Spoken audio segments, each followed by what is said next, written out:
next hour of Kincade Salciunas is presented by Bradford White Water Heaters. Bradford White, they're here for the pro. I always mention one of our favorite YouTube commenters, Renee, diehard Eagles fan. I mean diehard Eagles fan.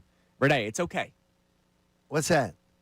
Renee gets upset sometimes when we're critical. What are we supposed to be doing today? I think she's finally kind of realizing some of the issues. Okay. She said, I just don't know what these two think we all need to be saying. It's done. It's over. We lost. We need to fix multiple things.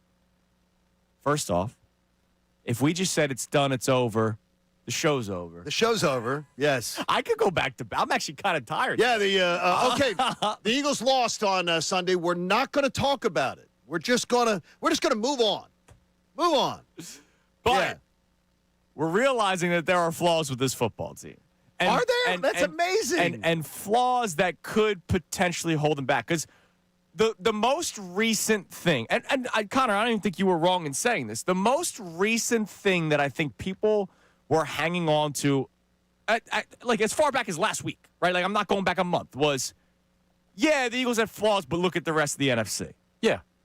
And now you saw what the Eagles did on Sunday. Those flaws really bite them in the ass. And you saw what the Rams did Sunday night, which probably changes a lot of the mood of the city of Philadelphia. Like, yeah, dude, that team's legit. You blew a 21-point lead to a team way outside the playoff picture in your division that you hate in one of the most embarrassing fashions possible. It doesn't matter what the rest of the league looks like. That's an unacceptable result for any team with any type of aspirations. And a horrible defense literally shut you down for 40 minutes. Yeah. A horrible defense. 41 and a half. Get your facts straight. They shut you down for 40 minutes. At least we got the half-point hook. And you know what you get in trouble? You know how these problems get to be this big? Because with all due respect, and I respect the hell out of Renee for her passion for the team and everything, but it's for people who just want to go, we're fine. We're 8-3. Oh, my gosh. Well, she has nothing to do with it. You can't do that. You can't do that. No, but if Nick Sirianni and the Eagles do, though. And that's what we're going to find out. They do. Yeah. And they do this stuff. Ridiculously, they do this stuff. It's unbelievable. Yeah, it is unbelievable. And you will hear from Nick Sirianni coming up in a little bit. Can't wait. Because Nick Sirianni spoke to the media yesterday and was asked about whether or not he would make any changes at coordinator. Yeah, why? Now, I want to credit Reuben Frank again because yesterday he did his 10 observations Sunday night, and we gave you the 10 observations. Well, we gave you his intro, which was just... Correct, was fantastic. It was a great intro, and one of his observations was maybe it's time to consider changing play callers. How about he goes another step forward yesterday? It's not a matter of who would call plays if Kevin Patullo isn't doing it. Honestly, it doesn't even matter. All I know is the standards are high around here, and anything short of another Super Bowl championship would be a disappointment. And the Eagles aren't going to win a Super Bowl with Kevin Patullo calling plays. Simple as that. That's well stated, and welcome to the party. Yeah. We're 11 games in now, so we're right around 2/3 of the way through the regular season. Has anything changed?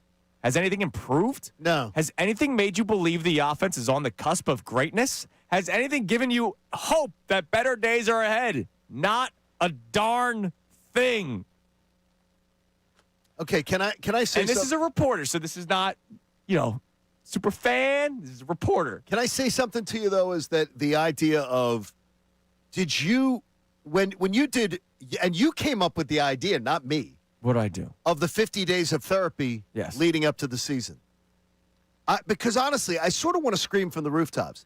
Did people not see this? Did people not go to themselves, wait a minute. This guy's been in the NFL 17 years, and nobody ever said, let's poach him, let's grab him, let's promote him, let's make him front and center. Nobody could have even picked Kevin Patullo out of a lineup. Right. Last year when they won the Super Bowl, if you went to the parade, if Kevin Patullo walked along the road, no one could have identified him within the Eagles fan base. So I'll tell you why people didn't see it. How? I don't understand. I'll tell you why. And it's something, you know how as we all get older and experience life, we learn things, You're going to tell me about getting older. Yes. Let me hear. A wise one. No, but when we experience things, and experiences change how we can view things. But sometimes it doesn't change everybody. Okay. So in 2023, I was still doing Middays at the time. And I did an entire show where I woke up and I realized something, that talent doesn't always prevail. So the Eagles, 2023, the roster was talented for the most part. Defense sucked. But the talent on offense was there. You need great coaching. You need a lot of things, is what you're saying. Correct. You need a lot of things to come together. And so this year, following a Super Bowl victory, the talent is all still here. 10 of 11 starters are back. Right. And the defense, you expected to take another step forward because guys are playing year 2 or year 3 right. or more contract years for some of these guys. Like, look at what Jordan Davis has been able to accomplish this season. Talent doesn't always prevail. And I think a lot of people might be realizing that right now. But the problem is, who do you go to? Reuben Frank doesn't care. No, it has to be not him. It can't be Kevin Petula. Well, the question is, John, does any of this matter if the head coach doesn't feel this way? Nick Sirianni was asked about whether or not he has even considered making a change. Hear what he said next, and we'll check our text line. I am proud of all of you for not taking your foot off the gas pedal of anger after Sunday's loss. Yesterday was a very spirited day and a very therapeutic day. Well, my question for you, does any part of you feel guilty that you feel the way that you feel? I have zero guilt. But I wonder what you guys think. 610-632-0975. It's Kincade Salciunas, 97.5 The Fanatic. Now on 97.5 The Fanatic Sports Update. Makuba to miss some time. I'm Connor Thomas, and the Eagles got some bad injury news in the secondary yesterday as it was reported that rookie safety Drew Makuba has a fractured ankle that will require surgery. He's expected to miss a significant amount of time, potentially putting his season in jeopardy, and that leaves the Birds very thin at safety. The Eagles also have issues on the field on the offensive side of the ball. Nick Sirianni was asked yesterday if they have the right people in place to figure the offense out. I feel like we got the right people as players, as coaches that have had success. And, we're all searching for answers to make it more consistent. And we got to find, the things that we really can hang our hat on. Eagles coordinators will meet with media today as the Eagles continue their short week preparation for the Bears this Friday. Flyers fell to the Lightning 3-0 last night as they were stonewalled by Andrei Vasilevsky down there in Tampa Bay. It was their first shutout last of the year. They're off tonight. Sixers are not off tonight. They're playing the Magic at 8 p.m. And rookie VJ Edgecombe, unfortunately, out tonight with a calf injury. You can hear that game live here on 97.5 The Fanatic. Dave Zangaro of NBC Sports Philly joins us at 8:25. Amy Fadul, also of NBC Sports Philly, joins us at 9 a.m. Busy NBC Sports Philly day. This update is brought to you by Indeed.com. Ready to find the right candidates for your job posting? Indeed-sponsored jobs helps connect you with talent that actually matches what you're looking for. Start at Indeed.com/credit. I'm Connor Thomas for the home of the Sixers, Flyers, and Union. 97.5 The Fanatic and 97.5thefanatic.com.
You're not overreacting. It was a horrible loss on Sunday, and all of the worries that you had on the back of your mind, or the forefront, depending on who you are, they came to light in a very bad way against the Dallas Cowboys. Our question at 610-632-0975, does any part of you feel guilty feeling this way? Gold on our YouTube chat right away. Hell no. Zero guilt. Good. You should not feel guilty. It has looked this way a lot this season. We've complained about it not changing, and now we're getting to the point where reporters are now talking about potentially the Eagles needing to change their offensive coordinator. But the question is, does Nick Sirianni feel that way? Johnny, his buddy Kevin Patullo is the offensive coordinator. And yesterday, he was asked about whether or not he has even considered making a change at OC or play calling. Take a listen. Yeah, no, I haven't. I think we always are looking for answers. As coaches, we're always looking for answers, and we're never into assigning blame. It's just looking for answers. And I think what sometimes can happen is it's like, it's just this. Well, it's not just that, and it's every piece of the puzzle: coaching, playing, execution, scheme, everything. We got to be better in all of those aspects. And so yesterday, I thought Kevin did a good job of calling it. Obviously he's going to want plays back, just like every player and myself. We all want plays back. And so, and when you're going through it like that, that's what you're always looking at, and it's never in football just one thing, even though you're always trying to find answers. So, no, I haven't considered that, Dave. What'd you make of that? I went nuts. I went nuts when I heard that. Okay, because here's what I'm going to say. The word is, and again, the word is considered. Yes. If Nick Sirianni has never even looked at this season and the way it's gone and how feckless this offense is, leadership devoid, just absolutely off the rails, underachieving in every single measurable. If he has not even considered making a change, then Nick Sirianni is absolutely derelict of his duties as the leader of this football team. No, I will say this. Well, you think he's lying? Yeah, he's not going to say at the podium. Okay. Yes, I've considered it. No, wait a it. minute. You actually believe he's considered it? Because I don't. This is where we're going to disagree. I'm gonna imagine that at some point when he puts his head on his pillow at night, right next to Mrs. Sirianni, and he rolls over, he probably goes, "Huh? What would Scott do in this situation if he was the play caller?" I think he is I consider Nick to be, though he has many great qualities as a head coach, I think he's one of those incredibly loyal guys. Sure. That is just going to and also doesn't want to admit he's wrong.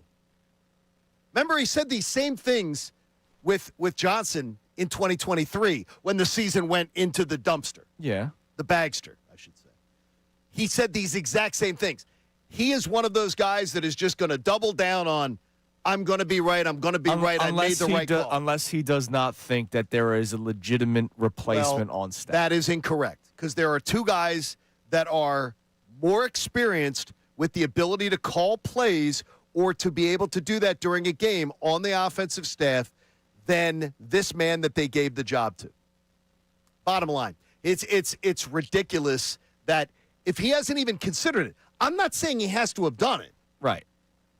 If you sit there behind a microphone as the head coach and say, nope, never even considered it, then you are not doing that. They talk all this time about we leave no stone unturned. How many times do you hear Nick Sirianni tell them? He says it all the time. We constantly are self-scouting. We constantly are no one's more critical of our staff than us.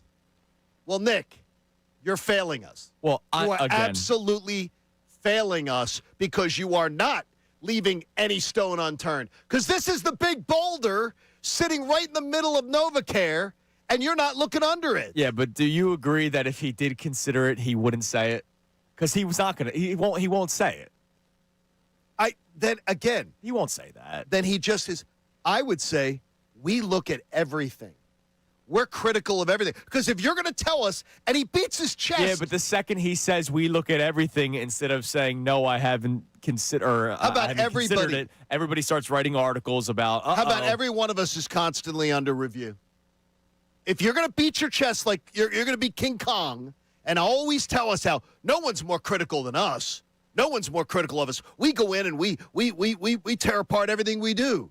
So if you're going to preach that, then walk the walk. You talk the talk, walk the walk. And I'm not saying you have to do it or he has to have already done it.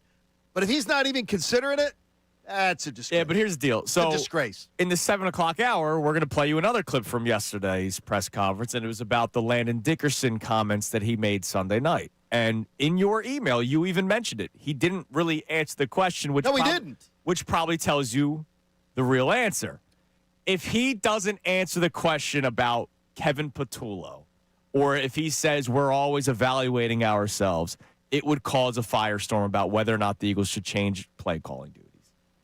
Connor, what do you think about that? Yeah, I lean to what you're saying. Like, I don't think he's going to dime his guy out. He's not that type of coach. You know what I'm really interested in? And I'm going to go back and do this throughout the breaks for today's show. I'm going to see if I can track down comments on Sean Desai from 2023 because they did make a change.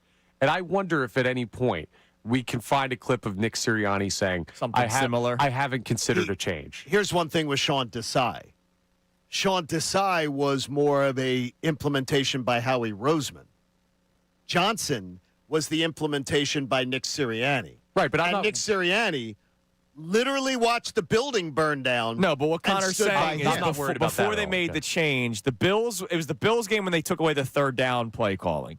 Did he say something the week of the Bills game like, no, I'm not considering it, or I haven't considered it? I get what you're saying. Yeah, just proof that he'll back up his guys even if he is considering. Because I find it very hard to believe that a Super Bowl winning, two-time NFC winning head coach has not at least once, for one iota of a second, said, hey, you know what? Maybe we should do something else here. Then to me, then again, that is something where you can say it without saying, yeah, I want to take it away from him. But you could say, if you're constantly saying, no one is more critical of our staff than us, and he has said that over and over and over, and then now that, come on now. Well, when he says that, he's telling you, trust me, I'm working on it. No, I can't trust him. Well, I can't trust him. Okay, then that's your choice. And that's okay. You don't have to trust him. But what he's trying to tell you is, like, trust me, I'm trying to handle it internally. And then he's also going to back up his guys to the media and the fan base. And you have to believe that he's covering, I think. But look, I imagine he's at least at one point it's crossed his mind because we're all seeing it, right? So much so that Nick Foles, we played this at the end of the show yesterday. I want to play it for our 6 o'clock audience in case you didn't hear this at the end of the show. You were at work. You were busy yesterday. Nick Foles on his podcast earlier in the week, this was before the game happened Sunday, so before the second half debacle, this was Nick Foles talking about Kevin Patullo and the Eagles offense. These guys are having to make great catches, great plays, and that's my point is when the route tree is simplistic, the defense knows that. They know, like, hey, like his stop points are, 6, 10, 14, and then occasionally he's going to run a slant and look for a slant and go. Very easy for a DB to cover that. Well, when you motion him down and now he's running like a deep cross or he's running a Seattle route, which is off of a deep cross and comes out of it, all those things. I mean, the great teams, those guys are wide open. Even like when I'm watching with Tori, she's like, why are these guys so wide open? I'm like, well, it's a complementary route to a deep route. I mean, those are what you want to do. Like, you need those downfield shots because it puts more pressure on the DB. It opens up more one-on-one matchups, but you got to have complementary. You need to have both because then the DB can't key and can't guess. So the creativity is key as a play caller. There's just an art, and I don't see that this year. I don't think anyone sees it. Even fans that are passionate Eagles fans, because I spent a lot of, I've been to Philly several times, and you hear every time I run across Philly, man, what do you think's going to happen with the offense? Mm-hmm. What's going on? Like, is this Jalen? I'm like, listen, it's a team thing. Listen, Kevin Patullo is probably a great dude, great coach, but like, there's an art to play calling that not everyone has, and it's not showing up this year. And that's the big thing. Look, that's honesty. It's one thing, and I'm not trying to discredit what we think. I'm not trying to discredit what any Eagles fan thinks. Absolutely. It's one thing for us to say, man, this Kevin Patullo guy. It is another thing where a Super Bowl MVP and a guy that's really connected with this team. It's not like this is some dude that played for the Broncos his entire career and he's trying to make a name for himself in the media talking about the Eagles because that's always one of the biggest stories in the NFL. This is no question. This is Nick Foles, who has ties with the Eagles, big ties. I mean, the guy won the freaking Super Bowl MVP. For him to say that is kind of damning, which is why I would imagine Nick Sirianni has at least had it cross his mind. You guys are giving him the benefit of the doubt a lot. I just I don't think he's going to dime his guy out at a press conference. Well, then, you know what? Then stop talking. Just because it's a constant. If it's just going to be a load of BS, He probably and you're not wants going to do stop that. talking. He probably wants to. He All agrees right. with you. We'll He check just our has to. text line next at 610-632-0975. Does any part of you feel guilty that you feel the way that you do? You shouldn't, but I wonder how many of you do. Also, coming up next, do we have to update Cooper DeJean's song? Connor doesn't want to, but the Eagles got bad injury news at safety yesterday, and John Kincade is a cool opportunity for you coming up next. It's Kincade Salciunas, 97.5 The Fanatic.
Salciunas, 97.5 The Fanatic. All right, what do we got on the text line, Connor? And then we got to talk about the safety position. And then John Kincade has a very special opportunity for you. What do we got, Connor?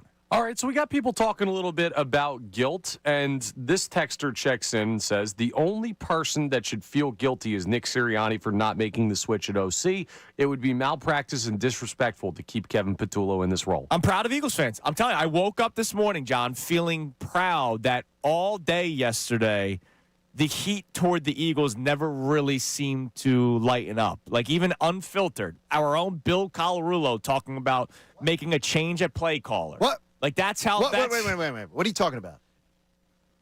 Bill Colarulo? Bill Colarulo. I think his mom's maiden name was Patullo. Maybe. I think it was part of. Are you kidding me? Yeah. He even said he would consider What? a change at play What? caller.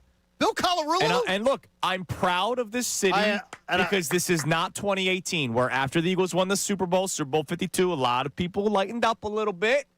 We're not getting that this year. The standard is the standard, are the words that come out of Jalen Hurts' mouth all the time. I'm proud of the people today. There But you I go. wonder how many of you out there feel guilty. Give us another text, Connor. All right, we also have another check-in on the guilt conversation where Bill in Harleysville says Patullo is paid very well to do a job. His mid-year review is in, and he is failing in almost every category. I feel no guilt. It's time for Patullo to go. It's amazing because if you read some of the articles on what the Eagles offense has done, like yesterday, I had a guy tweet at me, I think you were tagged in it as well, about, well, this time last year, the offensive passing numbers weren't good. And so all I did was follow up with something that Sheil Kapadia, who does a tremendous job for the Ringer. He does a really good job. He posted this yesterday. The Eagles offense currently ranks 25th in success rate. They are producing a positive play on offense at the same rate as the Jets. This is the lowest success rate an Eagles offense has had through Week 12 in the last 20 years. So Okay, that's don't incredible. compare the passing offense to last year's passing offense, because it's not just about the passing offense. It's the entire offense. The ground game sucks this year, too. So when you hear that they have a success rate of 25th in the league, and it's the worst since 20 years for the Eagles at this point of the season, this is not a this year, last year comparison. This is a 2-decade comparison. It's time to. It's time that we. I'm thrilled with Bill. By the way, that's great of Bill, Yeah, because it was a big it's day. tough to move off of a position, and I actually do applaud Bill for doing it. Finally, It was a big day for him. it was. That's good. By the way, Drew Makuba, bad news, suffered a fractured leg. Oof. According to Mike Garafolo and Ian Rappaport. He's going to likely require surgery. Timeline is TBD, which, look, I don't know how quick a fractured leg. Well, if he had surgery, he could be back in. Well, I'm just having gone through this in know. our house. Christina, they say, could have been back in 7-8 weeks. Yeah, So that means you could be back in the playoffs. could be. Could be. But that's a rough loss. I hope he's all right. And now you have to start thinking, what do they do? I know you have the song handy. Bertagine is not a safety. Well, he's also not a outside corner. We learned that on Sunday. There's a lot of interesting decisions that Vic Fangio is going to have to make, because Adoree Jackson will most likely be out Friday, because I don't think concussion protocol, you're going to get through it come a Friday game. So you have potentially Adoree Jackson out. Correct. Drew Makuba's definitely out. Yes. We still don't know about Reed Blankenship. Haven't heard. So you have, as of right now, I saw Michael Carter could be a safety option, especially if Reed Blankenship's out, because you do have Sidney Brown. You have Sidney Brown available. You have Michael Carter. We'll see who is the other outside corner. Is it Jacorian Bennett or is it Keely Ringo? That'll tell you all they have to say about Keely Ringo if they go with Jacorian Bennett. Or Jacorian Bennett. If that happens. And does DeJean move around? Well, as long as it's not outside. Because I think he's so good at what he does. Tremendous. He's not good as an outside corner. Not against a guy like Dak. Or he's a safety. We'll see. Well, that could be. Vic Fangio has a lot of decisions he has to make, man. He and if he does, plays and- safety, we got to update the song. I trust him. And by the way, it just goes to show you, too, what do you want people to say? It goes, what do you want guys to say? One of our listeners here, big fan of the show, LJ, says, what do you want Nick Sirianni to say? We've seen it with Vic Fangio.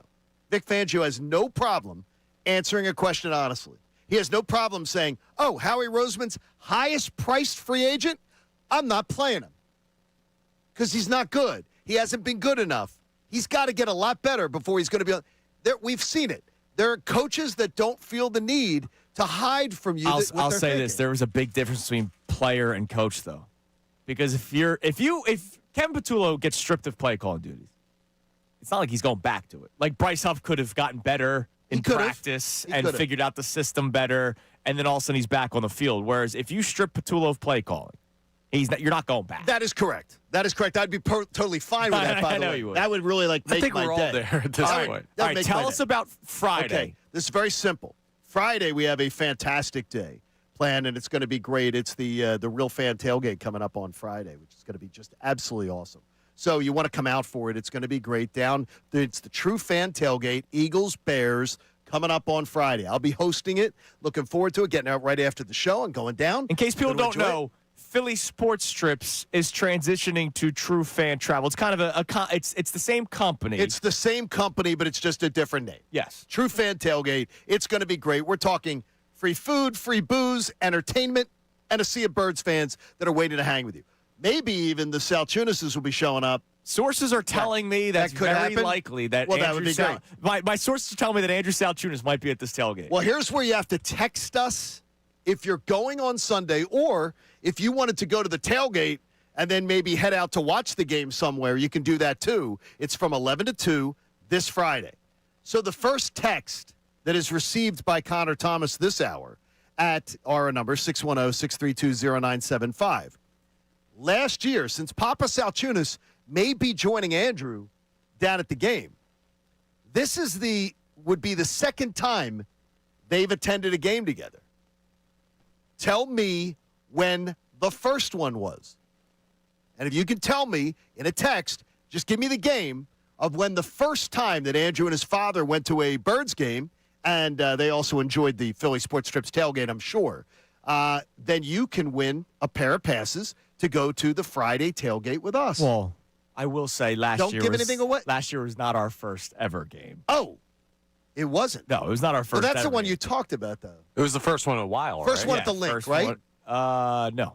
No? But first one Wait a minute, then I messed this up. First one in a while. I thought that was your first one. No. All right, then the 2024 game. What team? Super Bowl season. How about It is. that? I Yeah. thought that was your first one. No, the first ever game I went to, I was a kid, and my dad could afford the tickets because the Eagles had 6 wins that year. And I watched Coy Detmer. All right, well, then that's good. I don't remember ever hearing that story. 2024, what is the game that his dad attended with him? And then hopefully you'll be joining us for the tailgate on Friday. Look forward to seeing Which you would be there. a lot of fun. All right. And by the way, YouTube listeners, stay tuned because there's going to be a special giveaway just for you coming up in the next hour of the show. Oh, I love that. All right. We mentioned Drew Makuba. Speaking of the defense, let's lighten the mood of the conversation a little bit.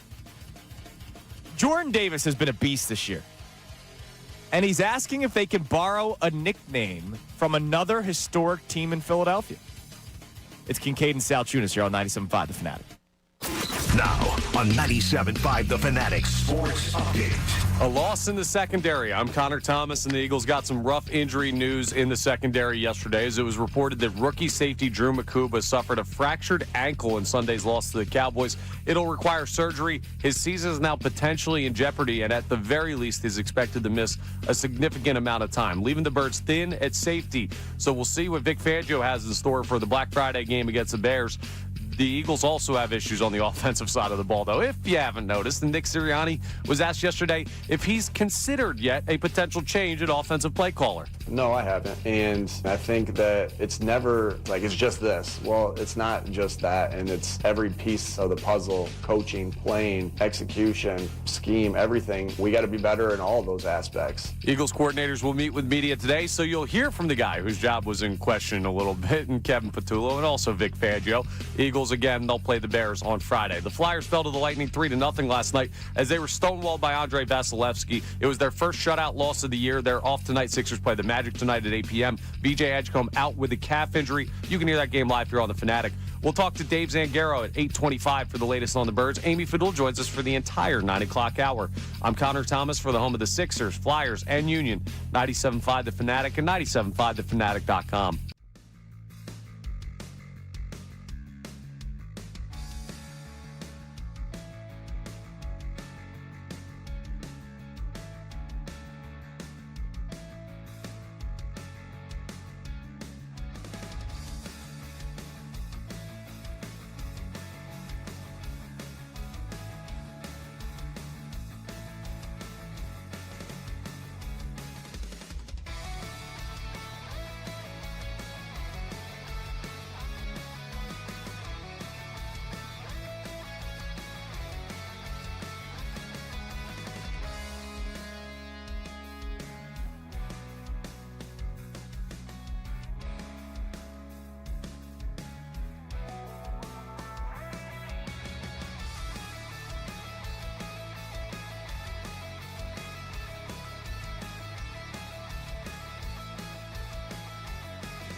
Here on Kincade Salciunas, 97.5 The Fanatic. Connor says that somebody figured it out. Yes, which is good. We'll announce the winner here momentarily. We are giving away. Johnny will be hosting the Philly Sports Trips True Fan Travel Tailgate right outside the link. It's going to be before awesome. Friday's game against the Chicago Bears, and you have 5 pairs of passes to give away. So 1 is already out the door. 4 more throughout the course of the show today. It's going to be a lot of fun. I went to the one before the Giants home game, which was the best game of the season for the Eagles, and that was a freaking party, man. So I can't wait for a Friday, Black Friday when people are off Saturday work. off the next day too. Yes. And the weather looks fairly decent, right? It's going to be like 50 now degrees? they're saying like 44. Yeah, 44. all right. And it's going to be a little windy in the afternoon in the stadium, they're saying. So Okay. it's going to be a windy day in the stadium. And I know if you don't win the passes, you can still buy them at phillysportstrips.com. You can. And so we have, and for our YouTube audience, in the next hour, there'll be a special YouTube-only question where you're going to have to respond on the YouTube chat in order to win the ticket. Oh, I love that. So All that right, way get the somebody from our YouTube involved. community absolutely gets Good a chance. work, John Kincade. if they're going. That's, See? that's very festive of you. Well, we appreciate the folks at Philly Sports Trips, and we appreciate the YouTube audience. Just a little housekeeping. If you are our YouTube winner, we're going to have to contact you outside of YouTube. So make sure you're Good job, welcome Connor. to doing That's that. good work by you. Make sure you're welcome to doing that. Yes. Oh, okay. If somebody's anonymous. Yeah, because we're going to have to reach out to you. Yes. Yeah, we can't just email it to a username. Yeah, exactly. All right, I'm real quick. I'm MBD. Where are my passes? I want to lighten up the mood with this Jordan Davis thing, but one more sort of nugget from the Reuben Frank article about Patullo. Uh-huh. All right. Again, reporters are now saying that the Eagles should make a change at play caller. So this is no longer just John and Andrew on the radio or, the fan from down the street. It's not my dad. I welcome all of you who are late to the party. I welcome you in. No judgment. Welcome in. We love seeing you. I want to read this from Ruben's article. Again, where the title is, after latest collapse, Eagles have no choice but to replace Kevin Patullo. Like, he goes right out of the chute. They can't run the ball. They can't consistently get the ball to their elite receivers. They're among the worst in the league on third down, first downs per game, yards per play, sacks per pass play. You name the category, they're near the bottom. Patullo's play calling lacks creativity and innovation. We're 11 games in, and we haven't seen an ability to use plays to set up other plays, to sustain early success late in games, to keep defenses off balance, to mix the run game with the pass game to the point where they are doing both effectively. At times, it looks like plays are run randomly with no regard to the play before or the play after. If you told me Patullo was pulling plays out of a hat, I'd believe it. Okay, that's perfect. And look, that's damning because – again, Reuben Frank is a reporter. He's inside the locker room. He's not. This isn't like a blog where he doesn't show his face at all. No. He's around, man. He is. And that's damning when he is saying these things about Kevin Patullo. And again, it's damning that Landon Dickerson, after the game on Sunday, talks about how they weren't prepared for 5-man fronts. And then a little damage control there by. And had to walk a lot of the comments. Yeah, down. and to me, that is. I feel bad for that. Because of the fact that everybody knows it's true, and Landon Dickerson's not a liar. Yeah. So then they're like, "Hey, you can't say stuff like that. Let's clean this up," and that's all that is. Yep.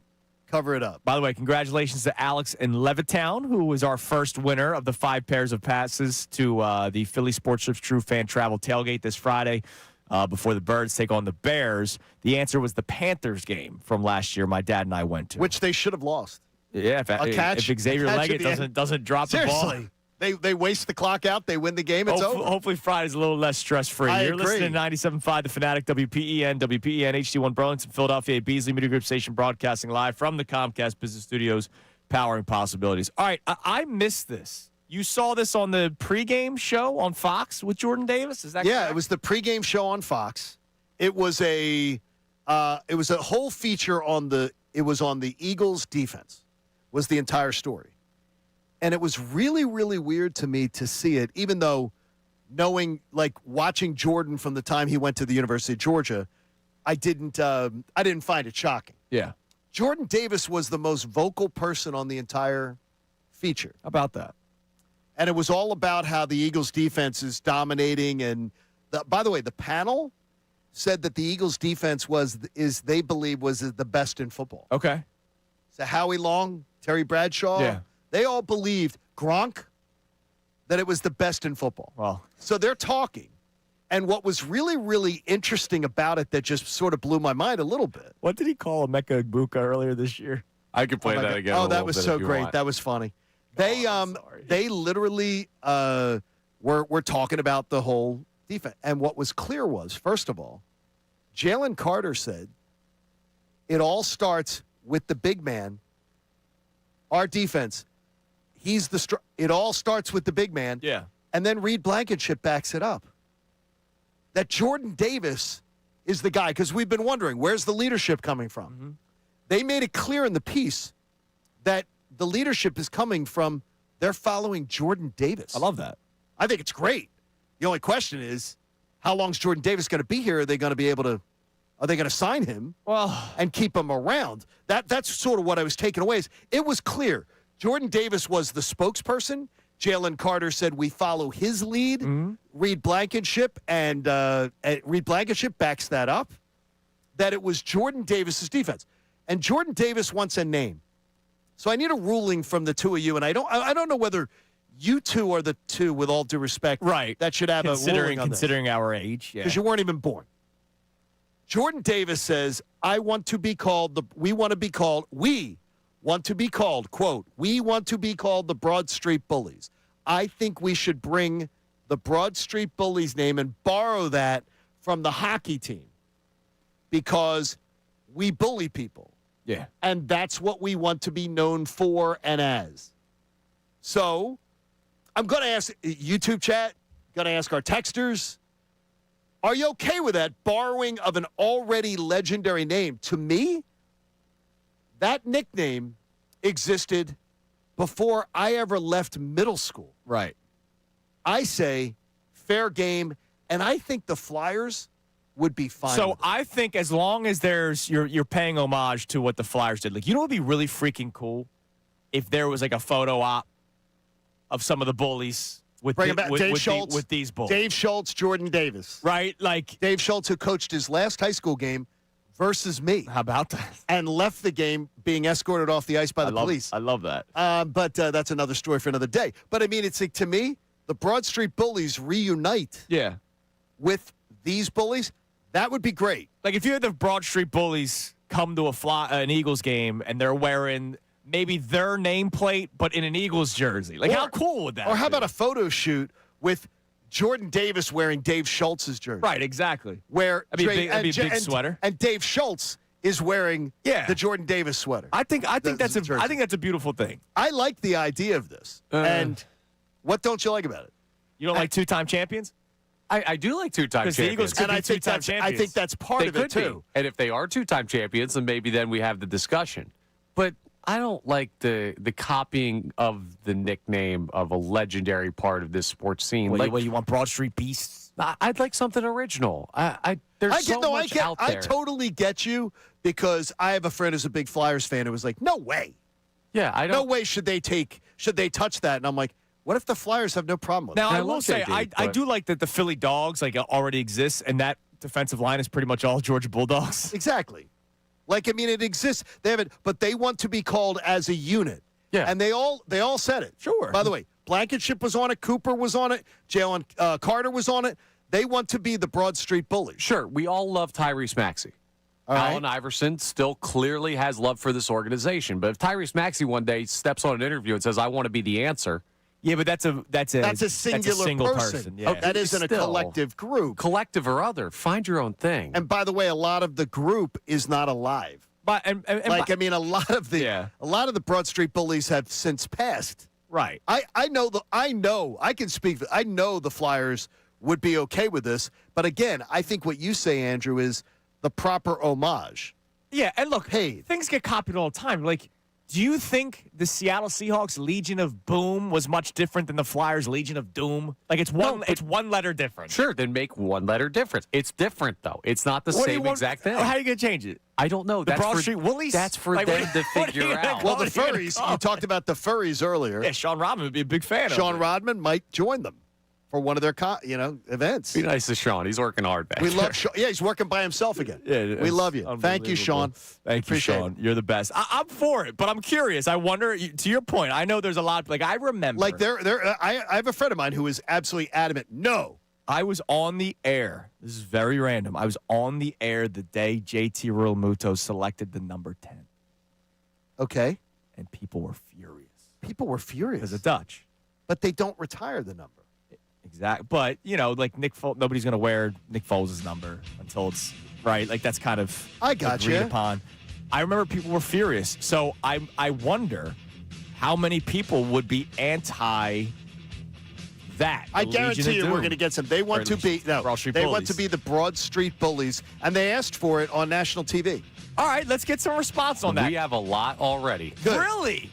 All right. Good. People I'm want. glad that we can lighten up the mood a little bit instead of just talking about how bad Kevin Patullo is at his job, which we'll continue to do as the show goes we on. have plenty of time for that. 610-632-0975. All right, we'll get a lot of these responses coming up next. Also, I want to mention one quick Phillies thing. I'm disgusted that I'm going to say this. I need the Phillies to take notice and see what the Mets did. What was that? I vomited. Man, that's not good. It's Kincade and Salciunas, 97.5 The Fanatic.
As well with this question about whether or not the Eagles should be allowed to use the nickname the Broad Street Bullies. As you watched on the Fox pregame on Sunday, Jordan Davis. It was a great feature. You should go back and watch it if you get a chance. It's a really good feature and it's a fun feature. I'll just give you a little teaser for some of the responses. Okay. Brian on our YouTube chat, and Connor, you can let us know if this is actually what's happening. Brian on our YouTube chat. The beauty of the YouTube chat is they can interact with one another. Correct. The text line, it's just what that person feels. You can only interact with me. I'm guessing Brian is fine with the nickname because he's seeing some of the responses on the YouTube chat saying, OMG, the Flyers fans are shaking and peeing themselves with rage right now.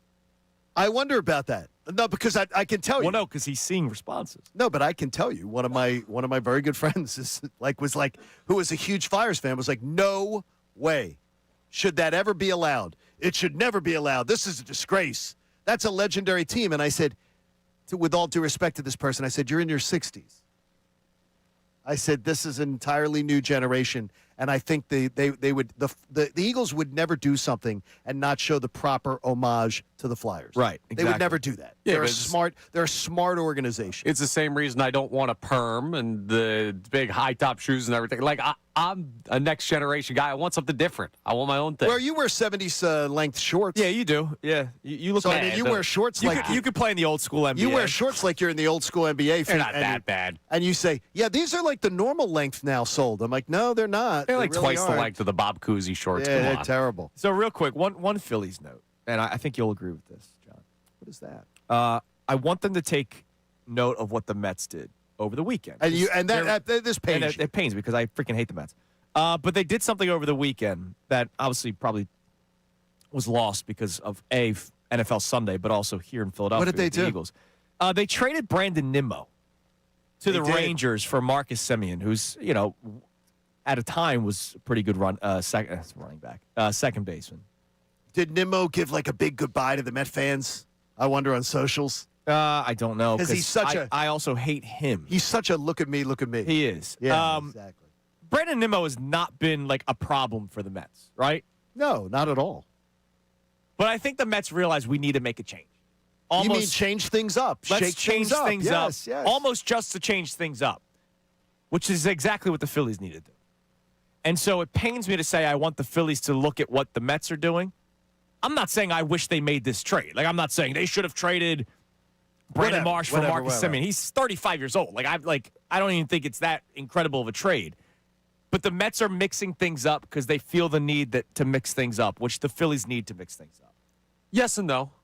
Your point stands. Now, I think the reason the Mets did this is because two of the biggest names in the free agent market are in the outfield in Cody Bellinger and Kyle Tucker. And that scared me when I saw that, Connor, because that's the first thought I had. So what they did was they're like, we're going to spend somewhere. We're going to basically swap Nimmo for a second baseman so that we open up a position in outfield so that where we can spend is where the guys we want are. Where's the Phillies openings?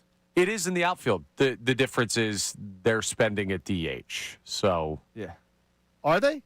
I believe so. Well, we'll see. We'll see. Yeah, I mean, I got to tell you, I'm a little surprised that we haven't heard more on the Schwarber front, because it was supposed to be the first big shoe to fall.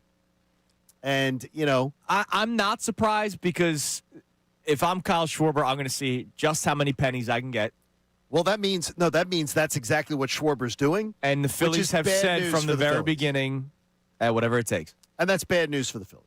That's because you're going to do stupid things because you are. They got stupid money. And every other team knows that they're stupid, so they're going to go and they're going to run up the price on him just to make sure that the Phillies spend more. It's stupid, just like they did with Aaron Nola. We'll see if we hear anything by the 10th of December when the winter meetings come to an end, because that's always the kind of break point in the free agency period. If and then there's usually a lull. Yeah, if he's like late December and we haven't heard a word, we got some issues. Because the other teams are going to look. Alex Anthopoulos pantsed Dave Dombrowski. Yeah, with the Aaron Nola. Yeah, they ran up the price on Aaron Nola, and I'm going to tell you, I can't speak 100% certainty, but I have the belief that they really weren't that hot on Aaron Nola. Sure.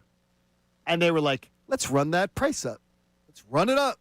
And this is exactly what's going to happen with Schwarber. What do we got on the text line about this? The Eagles asking if they could use Broad Street Bullies as a nickname, because I could see Hey, if already Jordan Davis asks. some YouTube members very unhappy with it. What do we got? All right, so this texter says if the Eagles win another ring and go back-to-back, then maybe they can have the Broad Street Bullies. I would rather an original name. Plus, their generation always hates on the old generations, so it doesn't make sense on that front. No, you see, that's where the thing is they were being very – Jordan was being very respectful of it. They're saying, like, hey, we'd have to borrow this from the hockey team. So they were showing the proper respect. Can I ask something? And by the way, the Georgia Dogs, I will tell you this. Their appreciation, much like you, that group of guys, for older music, they love the modern stuff. Oh, yeah. But even Jalen's a bit of a throwback with the music and everything. The Eagles are a team, I think, that really understands. I had 70s and 80s Motown playing in the kitchen yesterday. It was beautiful. Love it. Let me ask you something. And I'm not trying to start an age war here, all right? Okay. Isn't it usually reversed? No, it's both. What do you mean? I'll ask you, John. Okay. Do you believe younger generation more disrespectful to older generation or reversed? Yes. Younger generations more disrespectful to older generations. See, I respect my elders. Well, no, you do. Yeah. You absolutely do. The idea is acting like things never happened before you did them is a younger generation thing. I don't think that's disrespect. I think that's just not realizing that things. No, have I think that's disrespectful because you're acting like they hey, seriously, every bit modern music today is probably trash. Well, that's a whole nother issue. I don't find it that way because I guess my daughter sends me stuff that is gonna she thinks I might like. I almost hate everything about today. But music-wise. they what do? They pretty much just sample, which means steal, stuff that's already been done and act like it's some creative, great piece of music. It's stolen from previous generations, and it's just repurposed. Yeah, but every generation, right? You're absolutely right, John. Every generation, the older generation is going to dislike stuff about the younger, and vice versa. It definitely goes both ways. That will always go both ways. Yeah, I think it's worse older to the younger. Because you're younger. And he thinks it's worse younger to older because he's older. Boomers call John old. Boomers to one. Gen X is different. I don't think Gen X. None of us are the way. greatest generation, though, John. Yeah, we're not. All right, coming up next. Oh, we'd be speaking German. Coming up if next. I had to go fight like my father. Dankeschön. We'll get some more text messages on this Broad Street Bullies conversation. But Nick Sirianni, oh boy, he's a master at saying a lot of things and not answering a question. He was asked about Landon Dickerson, who believed they weren't totally prepared for Sunday's game against the Cowboys. Hear how he dances out of this one next. Kincade Salciunas, 97.5 The Fanatic. All right, let's be honest. You have many times in the past made a bad decision on gift giving at the holidays. Well, Santa Claus asked me to intervene with my friends at Benari Jewelers because Benari Jewelers is waiting for you to roll into Exton or Newtown Square to get her that beautiful gift in the signature yellow box that you are going to be so happy when you see her reaction to the gift from Benari. It's absolutely awesome. The Benari showcases filled with gifts for all price ranges. I'm talking about diamond stud earrings, bracelets, pendants, all the colored gemstones that she might love, maybe her birthstone. I can tell you the team at Benari can help you come up with the perfect gift that fits your budget. That's going to help Santa make sure that Christmas is extra perfect. They've got pieces that fit every part of her life. So if she wants something more for dressing up, maybe for date night or for weddings and things like that, they've got them. They can also do custom one-of-a-kind creations that will blow her mind. All under one roof, Exton and Newtown Square. I know that's two roofs, but you're going to find the same great service, the same great experience with Benari Jewelers. I use them every single holiday, whether it's Valentine's Day, Christmas, or otherwise. The girls love getting that gift. So check out Benari Jewelers, Exton and Newtown Square, and online at BenariJewelers.com. Now on 97.5 The Fanatic Sports Update. A big injury for the Birds. I'm Connor Thomas, and the Eagles got some rough injury news when it comes to the secondary yesterday. They found out that Drew Makuba, who was injured in Sunday's game against Dallas, has an ankle fracture that will require surgery. He's expected to miss a significant amount of time. His season is potentially in jeopardy. It leaves the Birds thin at safety. They also have issues, obviously, on the offensive side of the ball. Nick Sirianni was asked yesterday if they have the right people in place to figure the offense out. I feel like we got the right people as players, as coaches that have had success, and And, you know, we're all searching for answers to make it more consistent. And we got to find, you know, the things that we really can hang our hat on. Eagles coordinators meet with media today as they continue their short week preparation for their matchup with the Bears on Friday. Flyers got shut out by the Lightning 3-0 down in Tampa last night. It was their first shutout loss of the year. They're off tonight. Sixers play the Magic at 8 p.m. this evening. VJ Edgecombe is out with a calf injury. You can hear that game live here on the Fanatic. Dave Zangaro will join us coming up at 8:25 for the latest on the Birds. Amy Fadul joins us for the entire 9 o'clock hour. This update is brought to you by Philly Sports Trips. John Kincade is hosting the True Fan Tailgate before the Eagles-Bears game this Friday, November 28th. Brought to you by True Fan Travel at 97.5 The Fanatic. All-inclusive food, drinks, live entertainment, and a short walk to the stadium. Reserve your spot now at phillysportstrips.com. I'm Connor Thomas for the home of the Sixers, Flyers, and Union, 97.5 The Fanatic and 97.5thefanatic.com.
You the clip from Nick Sirianni yesterday when asked about Landon Dickerson's comments after the game Sunday, which were interesting, that they were not prepared for five-man fronts, that Jay Glazer was prepared to see, that Tom Brady was prepared to see. Yeah. But somehow the Eagles weren't all that prepared. Landon got called to the principal's office. I'm sure he did. I want to check a couple of text messages on our topics today. We have 2 of them cooking for you. The first one that we started the show off with, I'm very proud of all of you. I'm proud of every single Eagles fan that was angry Sunday night and continue to be angry Monday, because I think that's important. I think that's a step in the right direction. I think that's a step toward not being the fan base that we were in 2018. I understood why people were a little, lighter when it came to the criticisms of the Eagles in 2018, because it was the first time they ever won the Super Bowl. I understood it. I was not that fan, though. I wanted to trade Nick Foles. I'm proud of you that you weren't, because I'm guilty as charged. I wanted to win again. Like, to me, I don't want the party to ever end. And I think there were a lot of Eagles fans at points this season that were kind of wavering from, should we be critical or should we be happy that they're defending Super Bowl champions? Or maybe let's not be overcritical because they have pedigree. And that is a talking point that we've touched on at points this year, that the pedigree of the Eagles gave you the benefit of the doubt. So the standard isn't the standard for those people? They they thought that it would get fixed. No, but you're supposed to give it a pass? I don't buy it. Well, some people were. But yesterday was a day, from here on Kincade and Salciunas through Middays with Marks, through Unfiltered, to the point where Bill Colarulo himself had a breaking point. You'll hear that coming up in a little bit. They were very entertaining yesterday afternoon. A lot of people they were very entertaining. Were angry with the Eagles, angry with Kevin Patullo, angry with Nick Sirianni, hearing what Landon Dickerson had to say. You are not being overly emotional. You're not overreacting. You're not being overly critical. But I do ask, do you feel guilty that you feel this way? What do we got on the text line with that? And then we'll get to this Jordan Davis thing. This texter checks in, says, do coordinators not get performance reviews like every other job? How has he not been sat down and told he needs to change his game plan fundamentally? Accountability is missing with this team. If Nick does not hold coaches and players accountable, this is what you end up with. I love that answer. Who is that? No name on that. No name. Well, they're very bright, whatever their phone number is. That's perfect. Where's the accountability? No one's more critical. Anytime anyone starts getting critical of the coaching staff or critical of the game plan, Nick Sirianni's go-to answer is, nobody is more critical than we are. Nobody goes under. We go under the hood, and we don't leave any stone unturned. And then it's like, no, I haven't even considered taking away play calling. No, I haven't done it. Like, to me, it goes, hey, every one of us, it would be real easy for Nick Sirianni to answer that and go, hey, every one of us should be looking in the mirror based on that, not just Kevin Patullo. Right, everybody. You can make it a 14 take penalties. The heat off him. Right, take the heat off him. Every one of us needs to look in the mirror, and I guarantee you that Kevin would say the same thing. Well, like he could have. We'll hear that today. There's so many ways that question can be answered where you don't have to give us the big heaping helping of BS, which Nick Sirianni loves to feed you. And that's what it is. We'll hear you don't that. have to. Patullo speaks today. We'll hear it. I can't wait. And I bet you he will be more accountable for his own failings than Nick Sirianni is when he just weirdly. By the way, as he should. Exactly. Weirdly goes out there and speak for yourself, as you should. Another blurb from the Reuben Frank article that's titled, "After latest collapse, Eagles have no choice but to replace Kevin Patullo." Again, reporter. The Eagles are still 8-3 with the chance to do some special things this year, but for that to happen, something has to change very soon. There's no longer any question what that is. Look, this article was I don't want to say a hit piece in a bad way, but it was things need to change now, and I'm glad that people are realizing it after 11 games. I mean, can we seriously? I don't understand what took so long. And I will double pat myself on the back, double jointed, because I saw this coming all summer. This is you're giving the keys to a Super Bowl winning team to somebody who has no experience doing it. Yeah, it was dumb. It was a dumb decision. I think for some people, it's not about seeing it coming. It's about not wanting to have the conversation. About looking on the bright side, about enjoying the summer and saying, hey, we'll look at the upside. Okay, but what about during the season? Why did it take till Thanksgiving? Because you have patience and you believe the best is going to work out for your team. And because they kept on finding ways to win, and if we just improve. Again, our Andrew DeCecco joined us yesterday, right? And he said, yesterday or Sunday's loss when he joined us yesterday. Right? It was yesterday. Sunday's loss was maybe that aha moment where we've been sweeping a lot of things under the rug, and now there's enough dirt where it's starting to spill out a little bit. And DeCecco has some of the best analysis that I ever consume on this team. Yesterday, I did vehemently disagree. I did too. With the second half, you can say they passed in the second half. And just going back and watching the short game, that passing game was not aggressive in the second half. It was not the opening of the game was aggressive. They were an aggressive passing attack. This was not. This was burp the baby, burp the baby, burp the baby. It was this whole long, delayed, dragged out. It wasn't any about quick releases. You know what is the short passes? It's the extension of our run game. Oh, I don't want to hear Why? that either. Yeah, because I they get you. can't run the freaking football. All right, Landon Dickerson after the game on Sunday talked about how they did not spend enough time on task, were his words, when it came to going up against the Cowboys' five-man front, which to me is criminal. That a Fox NFL pregame reporter and Jay Glazer talks about how the Cowboys have been doing this ever since they acquired players like Quinnen Williams, and they didn't prepare for it. Nick Sirianni was asked about Landon Dickerson's comments yesterday. Here's his response. Sure. Yeah, you go into every week, and you're trying to play the game in your mind as much as you possibly can, not just with how you call it, but how you plan it for practice as well, and how you plan for drills and everything. So the walkthroughs, the practice, your drill work, you're trying to identify what you think. And so what you're always trying to do is say, how many reps do I need to devote towards this? How many reps do I need to devote towards that? How many reps do I devote towards this? And you try to make educated guesses there. And obviously, right, with that, we devoted time for all of them. We knew they had that in their package and their plan, especially with those guys. And we went in and said, here's how many we're devoting towards this. Obviously, they played a little bit more there, even than anticipated. And so, of course, as coaches, you say to yourself, well, I wish I would have gave them a couple more reps on this one. Now, you're limited as far as how many reps you actually have in walkthrough and live and in drill work. And that's why you're trying to make your best case. And like I said, no one's ever going to pitch a perfect game here.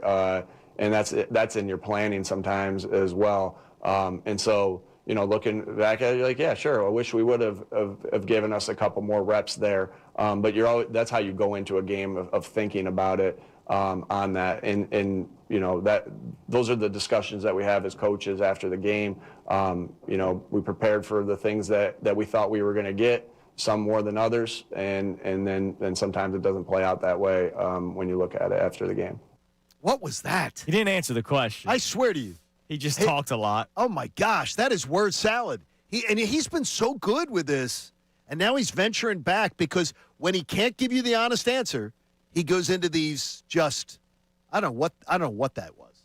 I mean, I don't even know what that answer was. What does it say? Nothing. No, it doesn't say anything. He said it nothing. says basically we guessed and we guessed wrong. So we prepared on certain things more than others, and we prepared incorrectly. And that's kind of crazy when Jay Glazer is talking about how they've been running more five-man front. Uh-huh. And he knew it. Woof. All right, coming up next, you have another... Two winners in the 7 o'clock hour. One for YouTube. Oh, okay. And one for a regular listener, too. All right. On the phone. So John's going to give out 2 pairs of passes to the Philly Sports Strip's True Fan Travel Tailgate for this Friday's game between the Eagles and Bears. And everybody has a breaking point. Geno Smith, Jawan Jennings, and Bill Colarulo. Hear that next. It's Kincade and Salciunas here on 97.5 The Fanatic.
Because we always like to promote, local companies, Yes. local products, local everything. There was a return show for a band. If you are deep into the music scene, even though they actually did make a name for themselves back late 2000s and into the teens, there's a band by the name of Major League. All right? They're from Mantua, which is where I live now. I grew up in Mullica Hill, which is the town over. I know the guitarist, Matt. I went to preschool, or I've known his sister since preschool. I went to preschool with his sister. Still keep in touch with that family today. They actually live in Brigantine, their parents, and my parents see them every single weekend. But they stopped, being a band in 2016. What made them stop? Life just took them in different directions. Life happens, and they had a return show this past weekend on Friday in Rutherford. Sold out show. Good. And all promotions on social media. Hey, we're back and everything. So it was really cool to see. So for those of you who are into the pop punk music scene, pop punk. That's my wheelhouse. I know it is for you. It's absolutely my wheelhouse. But it was really cool. It was cool to see. So congratulations to Major League. I was actually at their band signing show. Really? In Philadelphia. And I believe one of their songs used to be played inside Citizens Bank Park. Their name's Major League. Oh, okay. They're from the Philadelphia area. All right. And one of the cool things about Matt, he's a big sports fan, so he's always rocking something during shows. He was rocking an Iverson jersey. Oh, that's awesome. Yeah. Well, congrats to Major League. So that's really cool. The T-shirt under it? No, because he's got the tats. So he's got the tats. You gotta show, dude. Come on, bro. Like, well, no, I see so many dudes walking around wearing NBA jerseys. No, you gotta show with the T-shirt. You gotta show under the it. sleeve, and I'm not talking about like the undershirt And sleeve. by the way, talking guys, about the ink. Most of you don't have the physique or the arms to carry them off. He does well for himself. He's got the physique. Most of them don't. As I did not judge. He's got the physique. All right, what's our next question for the 2 pairs of passes you're giving away this hour? Well, this one's first for the YouTubers. This is just for our YouTube audience. The response must come on the YouTube chat. First 15 texts, okay? So we're going to count 15 numbers where people guess, all right? Okay. So one of them will be the winner. Price is Right rules. What episode of Kincade Salciunas is this today? What show number is this today? Wow. Price is Right rules. First 15 texts. Whoever's closest without going over. So that's for our YouTube audience. Got to do a little math of Kincade and Salciunas. We'll see who wins that one. All right. So I'll go with those numbers. All right. And also, for just regular text line, Connor's family. It's very, very strange loyalty. Their loyalties lie in another city with sports teams. Which city is that? Text that in. And the first texter with that can win 2 passes to, if you want the passes, to be able to go to the True Fan Tailgate. It's going to be awesome. This Friday versus the Bears, it is going to be absolutely great. The same great Philly Sports Trips tailgate experience, well, it's now True Fan Tailgate. Versus the Bears, 11-2, pregame. Even if you just wanted to come down on a day off of work, have great food, great booze, great atmosphere, live entertainment. It's so much fun. And a portion of the proceeds is going to benefit the Eagles Autism Foundation, too. You can also, if you don't win, you can go to phillysportstrip.com and purchase tickets. So there it is. So Connor's family in the text line. And the YouTube one is the number of shows. You said Price is Right rule, so you can't go over? Can't go over. So first 15 numbers. Give me we have a lot of losers. All right, give me the first 15 numbers. Can you just want to run them down quickly? I think we're at 14. Okay, so go on. Give me the we numbers. have 1,150. Wow, 2 people said 1,150. No. 1,152. 1,056. 1,001. 970. 1,172. No. 1,120. No. 1,100. 808. Oh, somebody's closer. 1,340. We have a 670. We have a 472, but we do have a winner. We have no, because but it's the only person that nobody's didn't gone go under. Yeah. Nobody's gone under. No, yet. I skipped a number. I skipped one for a reason. Who's that? Brian has 225. Brian, so it's not close, but he's the only one that did not go extremely over. Brian, almost double. Exactly. The $1 on The Price is Right might have won. 440 is the number. So Brian is our winner. Brian going to have to reach out, be able to get in touch with Brian. Yeah, to Brian be able to go to the real S33 Teddy. because I see somebody that came closer, but they were not one of the first 15. And you can't be over. Can't be over. So Brian wins that one. And Connor's family has weird allegiance to another city. Which city is it? We have a winner for that as well. You do. And what city is that, Connor? That would be Minneapolis, Minnesota. All right. And Good job. Minneapolis, St. Paul. Explain that to people. It's a long story. Okay. They made bad life choices. That's a good point. All right. Couple of things. So there were 3 breaking points. 2 on Sunday, 1 yesterday. And I think all understandably so. What do you mean, that they broke Bill Colarulo? Well, Which Bill's I'm proud the of third Bill. one that we'll get to. Proud of Bill. So first one, Geno Smith had a breaking point on Sunday, walking off the field after the Raiders game, and was being hounded by fans. He just flipped the bird off to everybody as he was walking into the tunnel. Yeah, but we always get talked about how crazy of a fan base we are. The Raiders fan base, just as much so, if not worse, because there's murder that happens. Well, different stadium nowadays. But Geno Smith had a breaking point, flipping off fans as he walked off the field. Last night, Jawan Jennings had a breaking point, and we all agree that this is fair. Jawan Jennings got punched in the stones by a member of the Carolina Panthers. Which is disgraceful. Horrible. It was during a scrum, but they weren't on the ground. They were standing, and the player for the Panthers uppercut right into the cup. He uppercutted the cup. All right? That's terrible. Now, credit to Jawan Jennings somehow keeping his cool because he knew if he retaliated 15-yard penalty in a tight game in which Brock Purdy threw 3 interceptions because he stinks. He did not retaliate, but then after the game, looked for that man during the handshakes after the game and swung at him.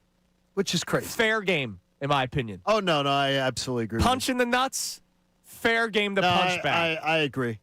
And by the way, his coach, I think, had his back, too. He did. And he credited him for not getting it penalized during the game. There you go. Lastly, Bill Colarulo. Yesterday, Did he punch someone in the nuts? No, but he's finally realizing it's time. It's here.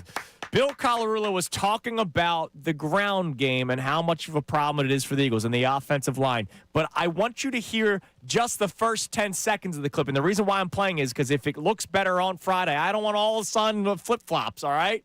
This was Bill yesterday talking about the Eagles' offense. Kevin Patullo, even if you make a change at play caller, which I do think they should do, is not going to solve what I think is the biggest problem with this Eagles team right now. The offensive line and the running game. You heard him say, even if they do make a change at play caller, which I think they should do. There you go. Bill, welcome to the party. I love it. I love it. Look, it's okay. It's okay. It takes me. Look, you had the right attitude after the Eagles won their first Super Bowl. I was one of those wussy boys that literally was like, well, we just won the Super Bowl. Everybody relax. Now, I love the fact you praised the fans today who have held it to a standard. And I love the fact I am praising people. And you know what? It's great because to me, it took me longer to come around in 2018. Look, I appreciate it. I'm proud of the Eagles fans Bill. today. Way to hold this team accountable, despite their 8-3 record and despite them being Super Bowl champions. We are holding this team accountable. They deserve it. It's been bad offensively. The defense is okay. Offensively, it's been horrible. And something's got to change soon. They better not lose Friday to the Bears. You can text in. You can call in 610-632-0975. Congratulations to Dean on the text line. He won the pair of passes for the True Fan Travels tailgate this Sunday for getting the correct Good job, answer Dean. No, about Connor's. This Friday. Yeah, Friday. Friday. You said This Sunday. is Sunday? Sorry, Yeah, this Friday. Yes, this Friday. Because he's going to join us on Friday. By the way, 2 more winners, 8 o'clock and 9 o'clock hour. Love it. All right, coming up next, we are going to have a weird conversation about Nick Sirianni. I will start off by saying no, he should not be fired. However, it's Kincade and Salciunas, 97.5 The Fanatic.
It's 7:57 here on Kincade Salciunas 97.5 The Fanatic, WPEN, HD1, Burlington, Philadelphia, a Beasley Media Group station broadcasting live from the Comcast Business Studio, powering possibilities. All right, we'll get back to our text line here, but I need to bring something up. So, no, I don't think Nick Sirianni should be fired. Let's just get that out of the way now. I've seen it thrown out there That Nick Sirianni should be fired?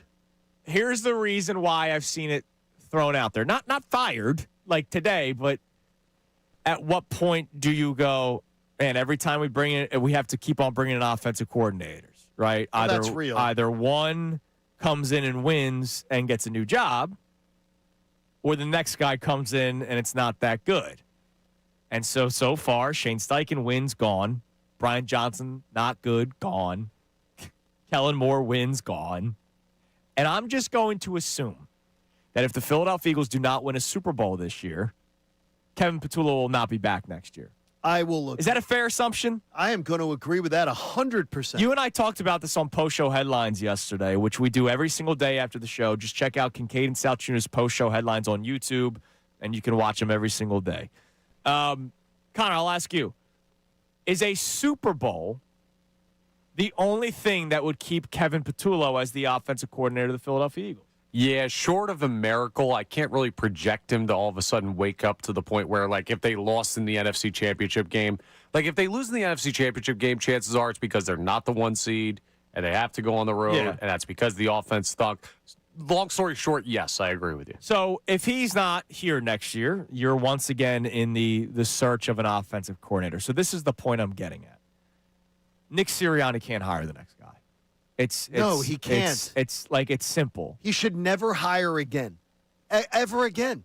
It has just not worked. We've had 2 of these that we're dealing with really talented clubs. It's ridiculous. And I understand that it may sound unfair because he's the head coach and he should be able to have say on who he works with.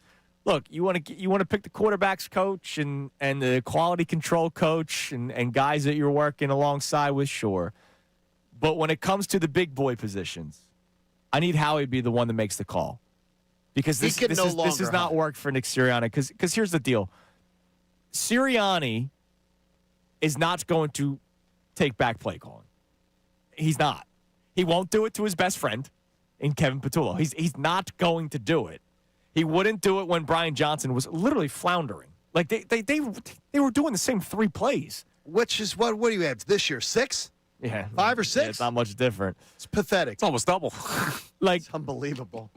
Brian Johnson, remember when people would tell you that he was going to, he'll show the Eagles. I'm seeing the video circulating on social media, and I actually saw one of our YouTube commenters mention it yesterday. What's that? I was too pissed off to have fun, and I'm sorry. That's on me. They like to do the Macho Rose celebration after touchdowns where they do the arm. Like Sirianni won't demote it. You can't have that celebration and demote the guy. You can't. He is too close with KP, with Kevin Petullo. He will never blame him for anything, at least publicly, which that's fine. But he likes him too much. And so he won't move on from him. So what's going to have to happen is Howie Roseman is going to have to step in. Whether it's this year or after this season, this is going to have to be, once again, the Howie Roseman production, and he deserves every bit of it because he's shown that when he makes calls, it works. And you cannot let Nick Sirianni make any of these calls ever again. Right. And for the long-term viability, because he did just sign a contract extension. Yeah. I want this to be clear. For the long-term viability of Nick Sirianni as the head coach of the Philadelphia Eagles, this affects it very little. Like, this is an organizational thing where they just say you don't hire anymore. Yeah. You're still a head coach that can clearly win at the highest level.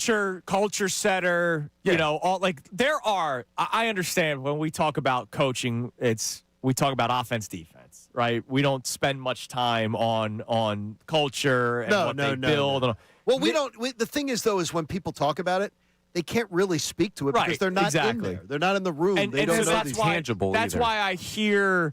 I listen to the reporters that we speak to on a weekly basis that tell us that Nick Sirianni has a handle on things inside NovaCare. And so to me, that alone, you're the head coach of this football team. But when he was first hired, I didn't care about the press conference. It didn't bother me at all.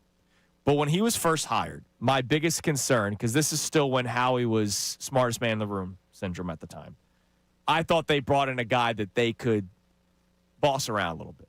That was my feel on Nick Sirianni, was they brought in a puppet, and the puppet master was Howie, and he made this decision. The puppet master has learned a thing or two over the years and has gotten better and better and better. Nick Sirianni, it was his call to hire Kevin Patullo. It was not his call last year to hire Kellen Moore. It was his call to hire Brian Johnson.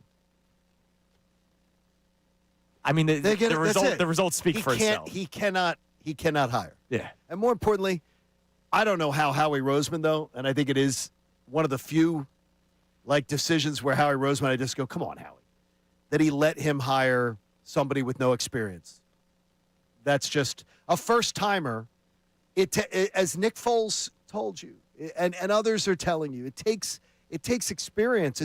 You don't get to just step in. If you graduate from Temple, you want to be a sportscaster. They don't say to you, okay, we're hiring you to do the 6 o'clock Sports Center with Kevin Nagandi. Yeah. By the way, there's a job opening with Kevin if you are interested in applying. So, I mean, they don't do that, though. They're not doing that because you don't have the experience. It's a job you work up to. Yeah.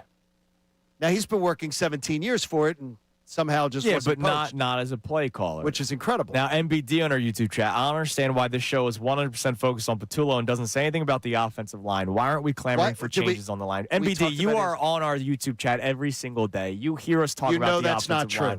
And by the way, I will ask this. What changes? What are you going to do? Lane Johnson not going to play anymore? When someone says that, like MBD, you say that. What are your changes? Come on, give us the changes that you want on the offensive line. I mean, come on. Have they played? We spent yesterday. It was one of the first things we spoke about. Yeah, it was how bad the offensive line was. Here's my thing with the offensive line. You are playing with injured players.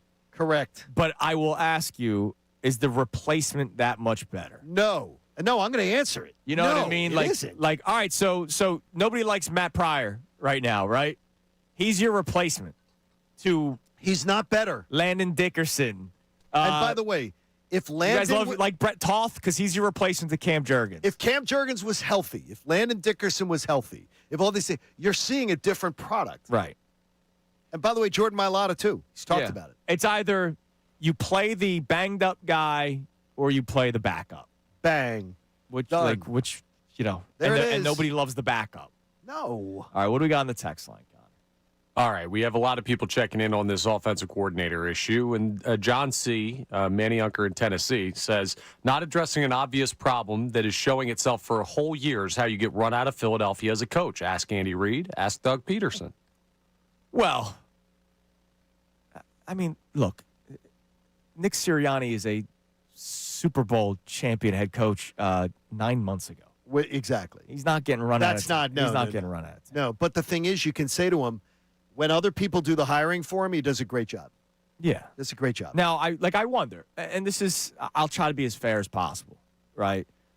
Like, maybe he has sat down with Scott Loeffler and be like, hey, Scott, what would you do different? Right? And then maybe Scott doesn't have answers. I don't believe that he likes. I don't believe it. I know. No. What you just said, I'm sorry, I jumped you. That may be the answer. Like what he likes. Yeah. Because I promise you, Scott is more qualified to be a play caller in the NFL. Considering he's done more experience it in college. Than what we've got right now. But Nick Sirianni has an identity of what he wants offensively. There's your answer. That's the answer. Because if Scott was just asked, his reputation, his resume would tell you he's more qualified to be a play caller in the NFL. KP runs Nick's offense. It's like the puppet it's like the puppet's a puppet master too. I'm going to bring you along, buddy. When I get it, I got you. I'm going to carry you with me. Yeah. That's what it is. All right, what else we got on the text line? All right, we also have a check-in here where this texter says, how many epic collapses will Sirianni be allowed to have where he's saved because he won a Super Bowl? Well, he just won 9 months ago. Listen, people aren't asking questions. No. He's been to 2 out of 3. And by the way, they're not collapsing. They lost the game. Not. Like, look, as angry as I am. None of us are saying collapse. None of us are using that word. As angry as I am that they lost to the Cowboys, and as angry as I still woke up this morning about what Nick Sirianni said in his press conference, they lost one. They're on a 1-game losing streak. What do you mean collapsing? Come on. I'm supposed to be the miserable, angry radio guy. I think everyone's the miserable, They had angry a person right 4-game now. winning streak, and they're collapsing. Look, if they lose the Bears and then they lose the Chargers, we'll talk. That's a little premature collapse right there.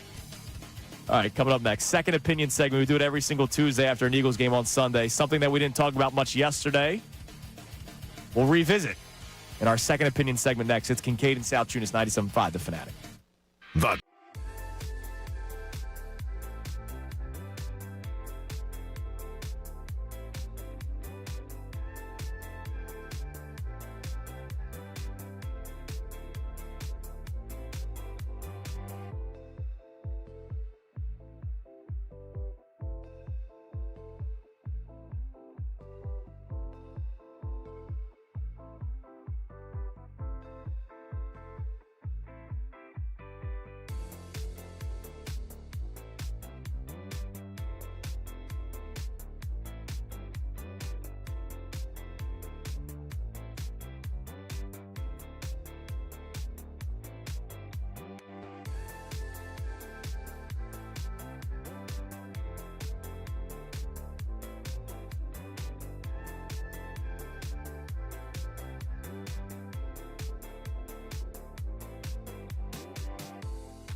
It's 97.5, The Fanatic. We've given away 3 pairs of passes for the True Fan Travel Philly Sports Trips tailgate for this Friday's game between the Eagles and Bears. John will ask another question at some point here in the 8 o'clock hour. We have 5 total to give away, 5 pairs total. We've given away 3 so far.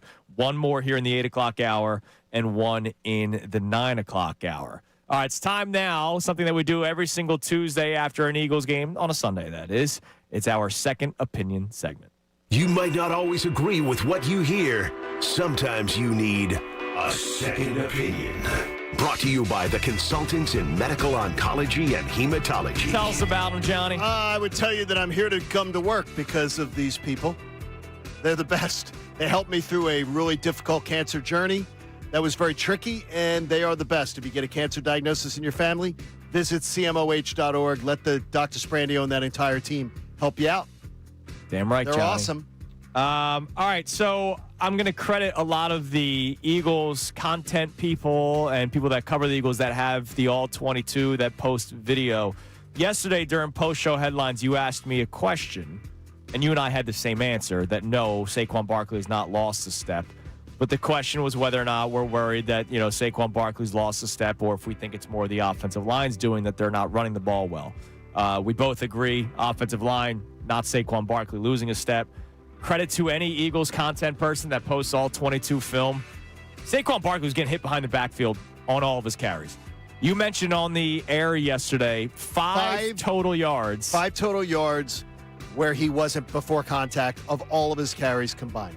He had 10 carries. That's disgraceful. 10 carries for 22 yards. And that is not Saquon. No. A little tap dancing. The offensive line. Yep. But then it leads to the conversation about Tank Bigsby and whether or not you just kind of change it a little bit, because defenses are keying in on Saquon Barkley. They don't toward Tank Bigsby because Tank Bigsby is not as much of a threat. We're not asking for 10, 15 carries, maybe 4, 5, 6 touches, not one carry for 8 yards. I know Nick Sirianni was asked about it yesterday. He gave another roundabout answer about Tank Bigsby not getting more touches. But yeah, it's not Saquon Barkley. It's the offensive line. Just look at the footage. Go ahead, Johnny. I would tell you to look at the footage again of the game on Sunday, and I talked about it a little bit earlier. The idea that people will recite to you, and I heard John Marks do it yesterday. I heard them talk about it yesterday with Andrew DeCecco when he joined us, that, they were still passing the ball in the second half. They were still being aggressive.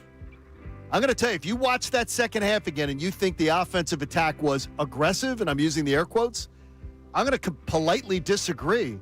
The passing attack looked nothing like the first half. It was a lot of dump-offs, a lot of, they say, burping the baby, waiting too long to get rid of the ball.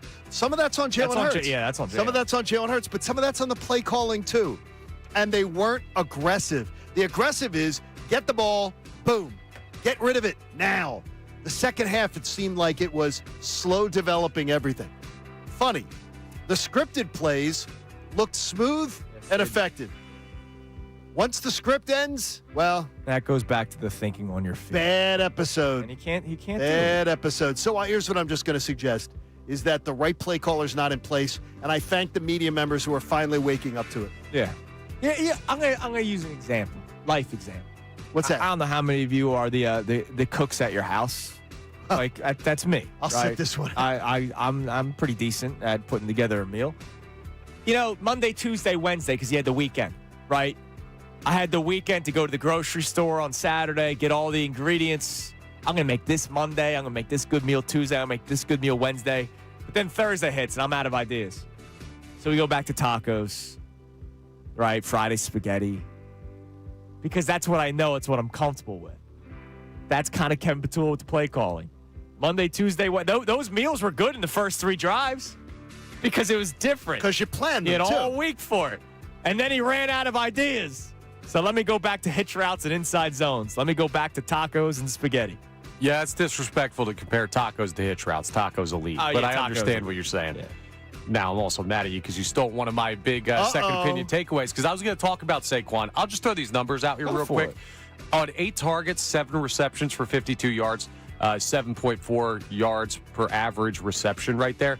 That, to me, shows you, at least if you're getting him the ball in space, like he still has something there. Those are good numbers, so I don't think he's lost a step. But I'll change my second opinion to one of the newest Eagles. Jalen Phillips, I know this is like the greatest thing that ever happened to you, but you better keep producing, or else you're going to find out what this Philadelphia fan base can be about if you become like kind of quiet in big spots. He had one game. What do you mean? Come on, it was a big opportunity. He was non-existent. He did nothing. He was non-existent. It's not your second opinion, Salciunas, so shut the mic off. We already hate Jalen Phillips? No, We're come not on hating now. Jalen Phillips. Stop. But he made a huge impact the first 2 games he played. And he was very, very quiet against Dallas. So we're going to have to keep an eye on seeing consistent production. You killed Josh Sweat for 17 years for having dead zones in a season. I'm not saying that's what Jalen. It was non-existent on Sunday. He's going to be a guy that I keep an eye on very closely against Chicago. I also did talk about it yesterday that part of the plan for the Cowboys was to clearly get the ball out quick because it wasn't just Jalen Phillips. They only sacked him one time. Yeah, I got you. But there wasn't even, you didn't hear his name. No, you didn't hear anybody's name. And that's a problem for the guy who was getting. Look, if he's going to get all the bouquets immediately when he arrives, the game that he's completely non-existent. By the way, not against a great offensive line. That is not a great offensive line. You got to be honest about it. And it's okay. newsflash, every team in the NFL, non-existent. Every team in the NFL is trying not to get sacked. Why are you shaking your head at this? No, I just wow.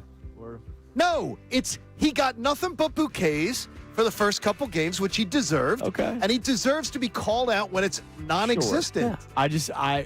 I'm Against the Cowboys' offensive line, you're saying he shouldn't have made some sort of an impact? Why are you singling one guy out? Say the whole line. He's the star. Okay, but he made the impact when you acquired him. It's not kill Jalen Phillips Day. It's not. Don't spin it that way. Come on, That's dude. a very good observation, Connor, Thank you, John. because he was non-existent. I didn't like the observation. Screw you, Salciunas. Man, he's got the little crush already going on with Jalen. No, I didn't like the observation. It was a great observation, and it was based in fact. I had two. Thank you.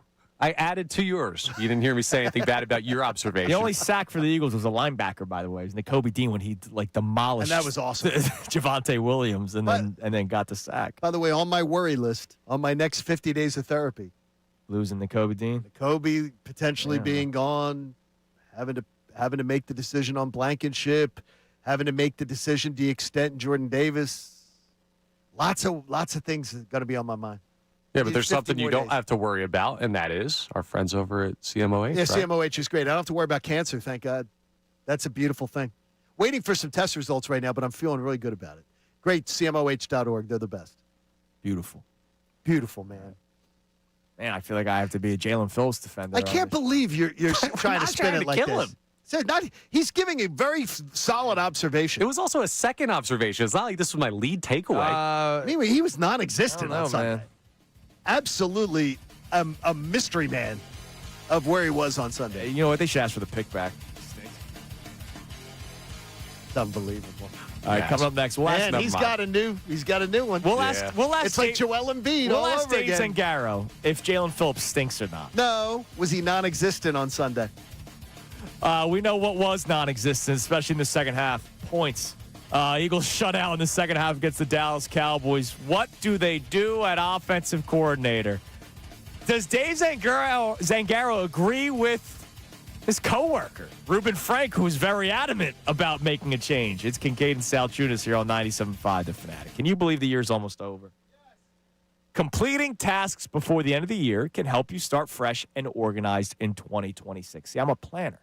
I always like to plan ahead.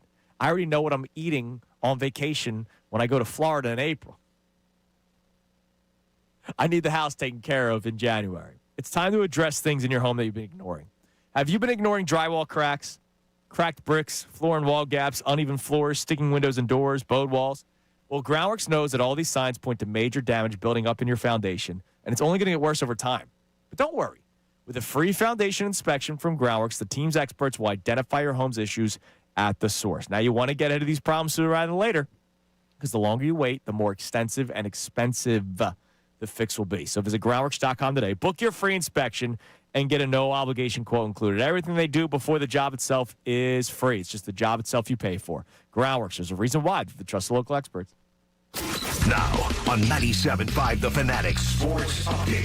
Makuba's season in jeopardy. I'm Connor Thomas, and the Eagles got some rough injury news yesterday in the secondary as it was reported that rookie safety Drew Makuba has a fractured ankle that will require surgery. He's expected to miss a significant amount of time and potentially the rest of the season. So we'll keep an eye on that as news develops. The Eagles also have issues on the field, mainly on the offensive side of the ball. Nick Sirianni was asked yesterday if they have the right people in place to figure that offensive issue out. I feel like we got the right people as players, as coaches that have had success. And, we're all searching for answers to make it more consistent. And we got to find, the things that we really can hang our hat on. Coordinators will meet with media today as the Eagles continue their preparation. A short week against the Chicago Bears this Friday. Flyers fell to the Lightning 3-0 last night. Andrei Vasilevsky was a monster in net for Tampa Bay. It was the Flyers' first shutout loss of the year. They're off tonight. Sixers play the Magic tonight at 8 p.m. VJ Edgecombe out with a calf injury. You can hear that game live here on 97.5 The Fanatic. We're going to talk to Dave Zangaro of NBC Sports Philly coming up next for the latest on the Birds. This update is brought to you by Macy's Backstage. Macy's Backstage is a whole department inside your Macy's store where you can find so many holiday essentials, all for under $25. Don't wait. Find a location at Macy'sBackstage.com. I'm Connor Thomas for the home of the Sixers, Flyers, and Union, 97.5 The Fanatic and 97.5thefanatic.com.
Here on Kincade Salciunas, 97.5 The Fanatic on this Tuesday morning.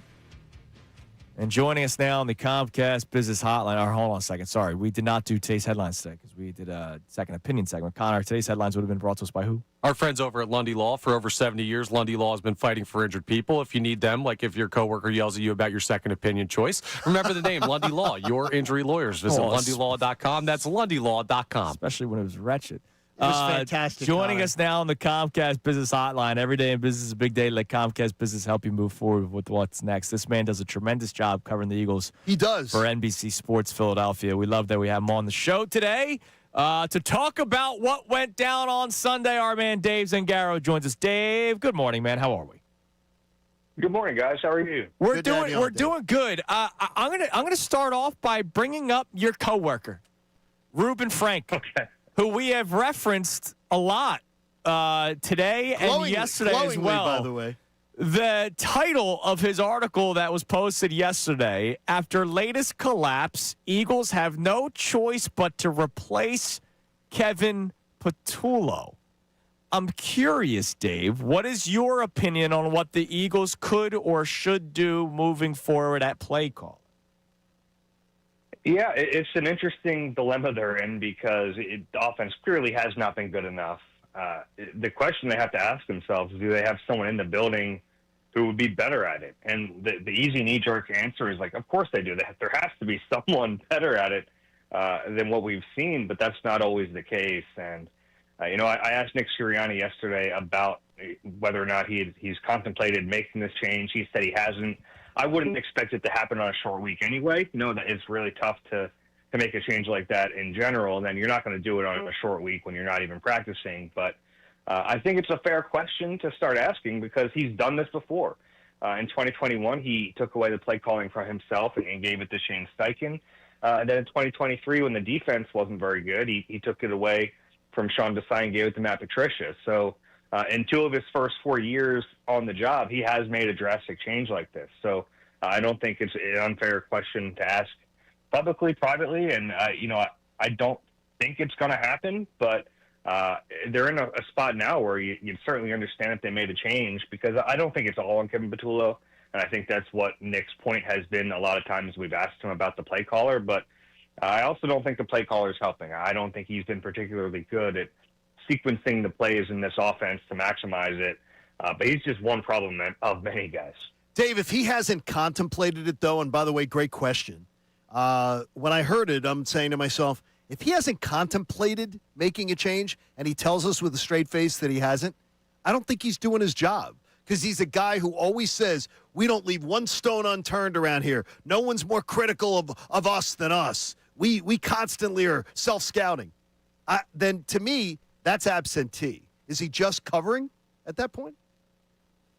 Look, I don't know for certain. I'd be shocked if he hasn't thought about it.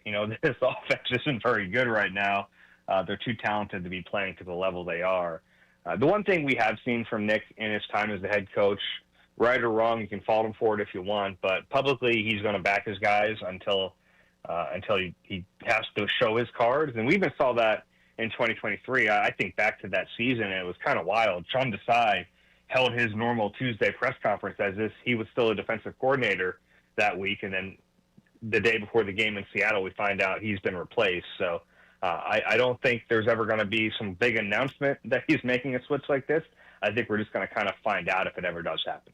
Dave, is there any way the Eagles can help the offensive line when it comes to the ground game? I know they tried the jumbo packages, but then unfortunately Lane Johnson gets hurt, so Fred Johnson has to play right tackle now.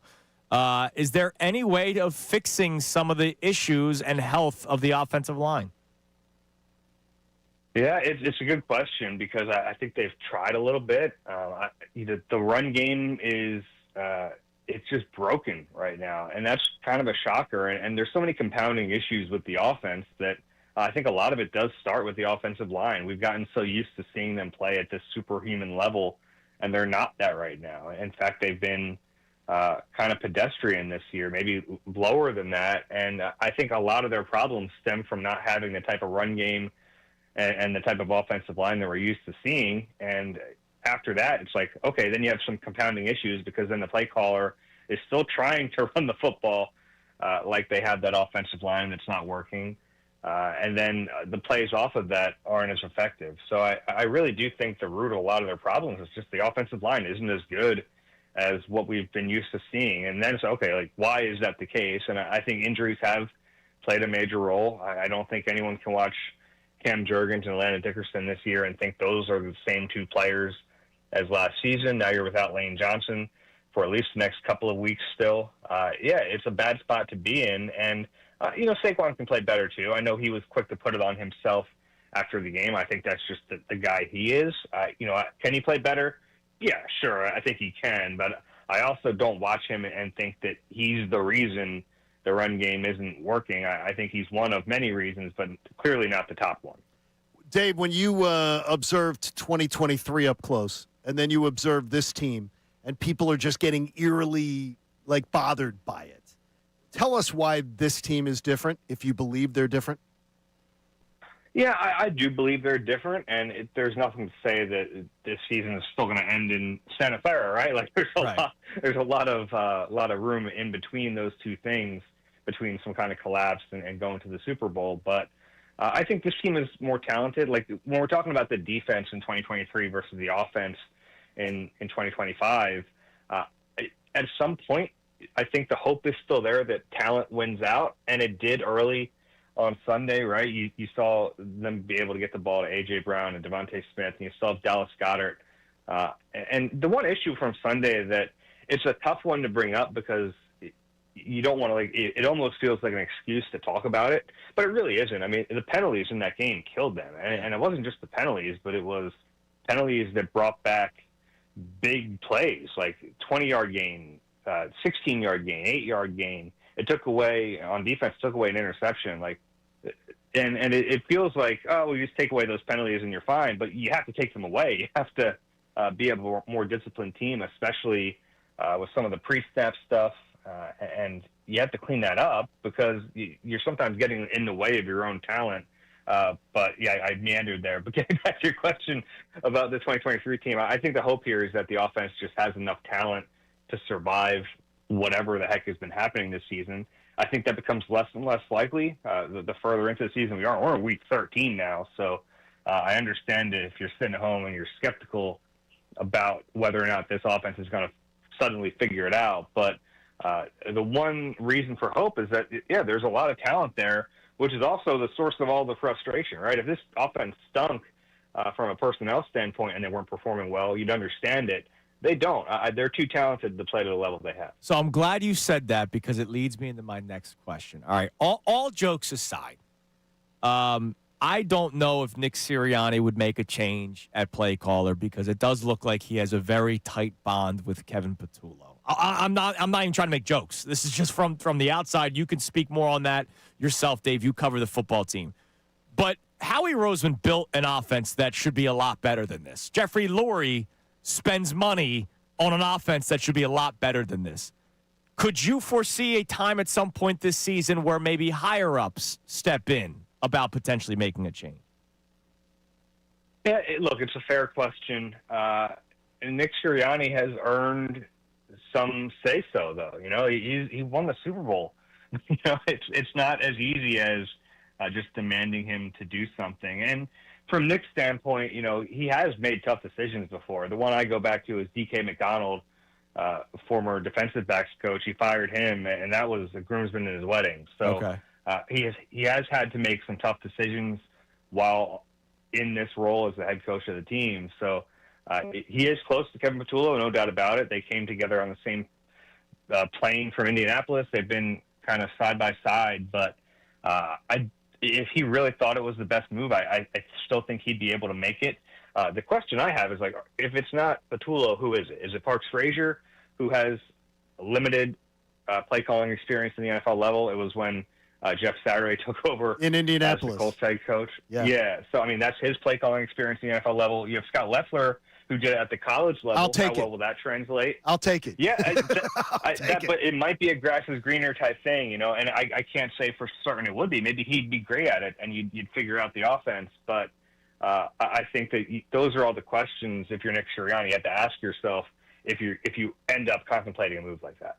All right, Dave. Listen, man, we appreciate Thank the you, time. Great work as always, brother, and we'll talk to you again soon. Keep up the great work at NBC Sports Philadelphia.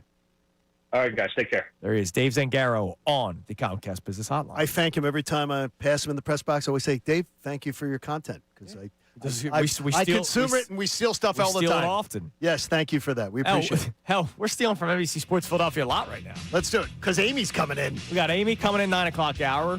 We've been reading Reuben Frank's articles Yes. yesterday and today. Reuben, that's bold on his part, and I love it. And I love it was really bold to just straight up say they got to make a change now. I love it. And again, I keep on hitting the point hard that reporter, not radio host. Respected reporter also. Yeah, and Doing it we're for a long partners time. with NBC Sports Philadelphia, so it's borrowing. It's just borrowing. Okay, you're right. Okay, so it's like modern music. We're just repurposing stuff. It's like when you eat your roommate's food out of the fridge. Yeah, especially Okay, the one that listen. gives you food poisoning. Well, he doesn't have a roommate, so that's really scary. All right, coming up that was on next, me. Eagles play on a short week. A lot of us, as we should be, are still disgusted with what we saw Sunday. But John Kincade feels great about Friday. I don't know where he's going to go out with this. Great. I'll hear it with you for the first time next. Also, 2 wacky stories I want to give you outside of the world of sports. It's Kincade Salciunas, 97.5 The Fanatic. I'm going to tell you that Dan White and Associates, they've been around for 40-plus years pretty much with all the expertise that they've got, which is awesome. Because what they do is they make sure that you are getting an individualized care in financial planning and retirement planning.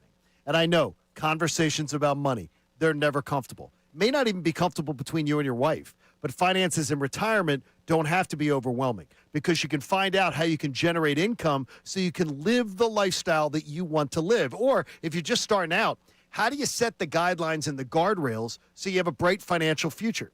Dan White and Associates will help you with that. They're going to help you support the lifestyle you want to live. They educate you on retirement planning, and they offer complimentary, no-risk consultations where you can come visit with their team, and you're going to feel good about it.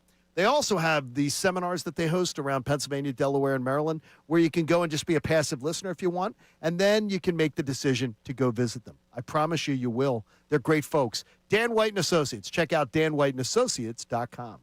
John Marks and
which means Amy Fadul will be in studio for the 9 o'clock hour. Just saw her during the commercial break. She's ready to go. So we'll speak with Amy for the entire 9 o'clock hour today. I have a very random question that I'm going to ask her, considering based off of what we were just talking about during said commercial break. I'm looking forward to it. Interesting. It's about a Philadelphia treasure. She's wearing her Kentucky stuff today. Damn right she is. Go Cats. She might be really you? Well, no, it's the only Cats that I care about. We're not rooting for Villanova, the fake Philadelphia school. Yes. They're a Delco school, though. What about Mr. Whiskers? Well, I mean, I'm talking about like sports teams. Okay, yeah, I'm just making sure. Mr. Whiskers is 1 seed. By the way, is Mr. Whiskers the real name? Well, the adoption place, his name was Platinum. I said, that's not your name. Yeah, that's dumb. It's Mr. Whiskers. Okay. So, yeah. So do you call him Mr. or do you call him Whiskers? I call like him, if you call, because cats don't come when you call. I call him do they? S-Head half the time. But I'm going to say. If I'm being honest. There you go. All right, why do you feel good about Friday? What makes you feel so good about Friday? Oh, I'm going to tell you why. No, I'm going to tell you I feel great about Friday. All right. So many reasons. And one of the reasons being is that everything in my power tells me that when you analyze it, that the Chicago Bears are, playing way over their head. And that this stage, this opportunity, this year is not their year. Whether they will get there, I can't judge. They very well might. But what the Bears do, if you don't do one thing to the Bears, they lose. What do the Eagles do better than pretty much any team in the NFL? Tush push. Well, no. Something that they don't do, they usually don't, and they did a little bit Call of good plays on Give offense. away the ball. Ah, okay. The Chicago Bears, do you know they are the best team in the NFL at taking away the ball? Yeah, I just looked that up a couple minutes ago. And the Bears, if you don't give the ball to them, though, they don't beat you. Okay. What do the Eagles not do? They try not to turn the football over. That's why I their listen to how offense you is said so try. I listen to how you said try because Sunday's giving you a little PTSD. Yeah. It's if you don't give the Bears the ball, if you don't give the Bears short fields, if you aren't trailing at the end of the first quarter, yeah, you don't lose to the Bears. Well, and this is one of those the games, Bears are, when I complain about Nick Sirianni and the conservative offensive approach, and I say there are teams you can do it against, there's teams that you can't do it against. This is one of those teams where I go, all right. A conservative approach against the Bears. You can be conservative against the Bears. Not against the Cowboys who can light it up like they did in the second half. Do you know Vic Fangio, and I'm stealing this from NFL Live. Vic Fangio, the first time he faces a quarterback, has one of the best records as a defensive coordinator in NFL history. So he's facing a quarterback for the first time. And that quarterback is going to be befuddled at times because of what they're going to show. So I'm stealing that directly from NFL Live that when you're a young quarterback and you don't have a lot of experience facing a Vic Fangio defense, that first time out, not very good. Okay. And I like that. I love the short week and traveling that the Bears are going to come in here on the short week. By the way, coming off a huge win at home against the Steelers, which, by the way, I watched Mason Rudolph go up and down the field all day long against that Bears defense. The Bears defense, missing 3 linebackers on Sunday. Now, they may have one of them back. They lost another one during the game. The underbelly of that, the middle of that defense, it's soft. Yeah. It's a soft belly. You talked about it with Goddard. How about with, if you can get Saquon to the second level, then those gains become, instead of 8 yards, become 18. Got to get to 20. the second level first. Well, that second level of their defense is soft. Hell, they got to get him to the first level. He's getting hit behind the line of scrimmage. The Bears give up. They tend to have to pull horseshoes outside their backside. A lot of last year's Commanders. Yeah, I see them as the last year's Commanders. Commanders. And look, they could win a playoff game. They could. I don't know that they can because unless it's at home. Right. If it's at home, they're in the lead of their division. We'll see. I don't believe that's going to play out. They have 2 with the Packers. They're at the 49ers. They could still miss the playoffs, the Bears. Like, they're not locked in with the way with the way that division is. Yeah, but the conference? Nah. They're going to, I guess the they team could. that's on the outside right now is the Lions. And I still think the Lions can win that division. Oh, they could. So the Bears, if only 2 NFC North teams make it, because right now you have 3 NFC West teams in it with the Seahawks and Rams and and Niners. Well, Thursday's going to determine everything. It will. Yeah, Thursday's going to be a crazy day. Because if the Packers beat the Lions, that division race is over for the Lions. Yes. That's going to be done because the Packers would have the tiebreaker head-to-head wins twice. And they have a tie, which So that, could go a long way that for also them. is going to hurt, is going to hurt them. They have one less loss. Yeah. That helps it. So that's over. And then if the Bears were to lose on Friday, then the Packers by Saturday morning are waking up in first place and pretty much a clear path. Yeah. They don't play by the way, they don't they play again the very next week at the Packers. All right. So the you Bears, feel really good. I feel so good. I like this. I feel so good about this. Vegas, the 7-point favorites. How about I'm going to look at the BetParks app and I'm going to slide that line up. Ooh. I don't think the Eagles are deserving of any line slides. I understand, but I'm going to anyway. All right. And we'll see if it happens. I like it too. I'm feeling very good about Friday Feel as very, well. very good about it. Yeah, I do too. I think the Bears are fraudulent. So This is also one of those games where a good team, and the Eagles are still a good team. They're just a good team with some major problems right now. This is a game where a good team comes out and wins. yeah, I just They need should take care of business. I need to see Yeah. 4 quarters of an offense. That'd be nice. And we'll You do don't that. even need 4 quarters of an offense to beat the Chicago no, team. for my sanity, I Exactly. do. That's fair. Well, for your sanity, we need more than that. All right, Leonard in Philly thinks Sirianni's considering making a change. Leonard, what tea leaves are you reading? Good morning, fellas. What's up, dude? What's up, buddy? Thank God you guys are talking about this and putting the pressure on the coaching staff. So I have 2 theories. So one, remember when Sirianni, what young coach comes into the league who's calling plays and gives it up after the first 7 games? Remember that? Oh, Where yes. He realized, right? So if he realized that about himself, he has to have considered with Kevin, firing or demoting Kevin Patullo. But this is what I think. I think that because that was so embarrassing when he comes to the league, you know that Sirianni at some point yearns. I think he yearns to call plays at some point. And with the new OC, some guy that he's known for years but's never called plays, he's able to have that influence. And if he brings in like a Kellen Moore or someone that's more seasoned, he's not going to have any input. And that's what I think is the reason why. So I actually kind of like your theory, Leonard, and thanks for the call, man. Too. That look, he took himself out of play calling because he realized he wasn't good at it. But here's the deal: I don't think he yearns for it. I think Sirianni is totally content with not calling plays. Really? He would have taken him from Brian Johnson, and we would hear whispers of him taking him away from Kevin Patullo at this point. I don't think he yearns for it. I think he yearns for being the head coach of the Philadelphia Eagles, and whatever is best for the team, he'll do. I don't think he has confidence in his own play call. I half and half agree with you. All right. I think Half there's more and to half it. agree with you? Yeah, I think there's more to it than that. All right. Well, Save this fence sitting for 2 o'clock. yeah. By the Coming way, up Bill, next. you start moving in on Bill's act, you're in trouble. Coming up next, Amy Fadul joins us for the remainder of the show, and you have another question for the next pair of passes for the Philly Sports Trips True Fan tailgate before the Birds take on the Bears this Friday. So get that. We'll hear from Amy, and I got these random stories I still got to give you. It's Kincade Salciunas, 97.5 The Fanatic. All right, let's talk about that FanDuel Sportsbook app. We got 3 games on Thanksgiving. I love it. This Thanksgiving, FanDuel, in partnership with Valley Forge, is introducing a brand new way to build a parlay together. That's what Thanksgiving's all about. It's coming together and passing the leg. And I'm not talking about the turkey leg.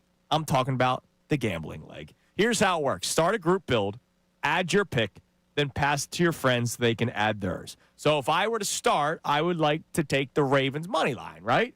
And then maybe John does an anytime touchdown bet. Maybe Connor does over for somebody's receiving yards, and that's the one that doesn't hit. He'll ruin it for you. When everyone's done, you each lock in the group parlay with your own funds. Whatever you want to pay, you do. Because football is better when it's played and bet together. To make it even better, everyone gets a 50% profit boost to use on their build. Now, I would not take the spread for the Baltimore Ravens game, but I would take a look at the spread for the Lions against the Green Bay Packers as well as the Chiefs against the Cowboys. Grab your crew, start your build, and get into the action this Thanksgiving with Pass the Leg. Visit FanDuel.com/Fanatic. That's FanDuel.com/Fanatic to get started. FanDuel, play your game. You got to be 21 plus, present in Pennsylvania. Opt-in required. Bonus issued as non-triple profit boost tokens. Restrictions apply, including any token expiration and max wager amount. See terms at sportsbook.fanduel.com. Gambling problem? Call 1-800-GAMBLER. Now, on 97.5 The Fanatic Sports Update. An ankle injury for Makuba. I'm Connor Thomas, and the Eagles got some rough injury news yesterday in the secondary. It was reported that rookie safety Drew Makuba has a fractured ankle. He's going to require surgery for that, and he's expected to miss a significant amount of time. His season could even potentially be in jeopardy, leaving the Eagles pretty thin at safety. They've also been thin with answers on the offensive side of the ball. They've had some issues, and Nick Sirianni was asked yesterday if he's considered making a change at offensive play caller. No, I haven't. And I think that it's never like it's just this. Well, it's not just that. And it's every piece of the puzzle, coaching, playing, execution, scheme, everything. We got to be better in all of those aspects. Speaking of offensive play caller, coordinators will meet with the media today as the Eagles continue their short week preparation for the Bears this Friday. Flyers fell to the Lightning 3-0 last night. Andrei Vasilevsky pitching the shutout for Tampa Bay. It was the Flyers' first shutout loss of the year. They're off tonight. Sixers play the Magic tonight at 8 p.m. You can hear that game live here on the Fanatic. No VJ Edgecombe. He's out tonight with a calf injury. We're going to have Amy Fadul joining us next. She stays with us for the remainder of the show. This update is brought to you by Tullamore Dew Irish Whiskey. Tullamore Dew. When it's game time, it's Tully time. I'm Connor Thomas from the home of the Sixers, Flyers, and Union. 97.5 The Fanatic and 97.5thefanatic.com.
is lackluster. More people are starting to realize it, John Kincade. I wonder where our next guest, who is in studio now for the remainder of the show, feels when it comes to Kevin Patullo. The great Amy Fadul is here. Amy, good morning. Good morning, everyone.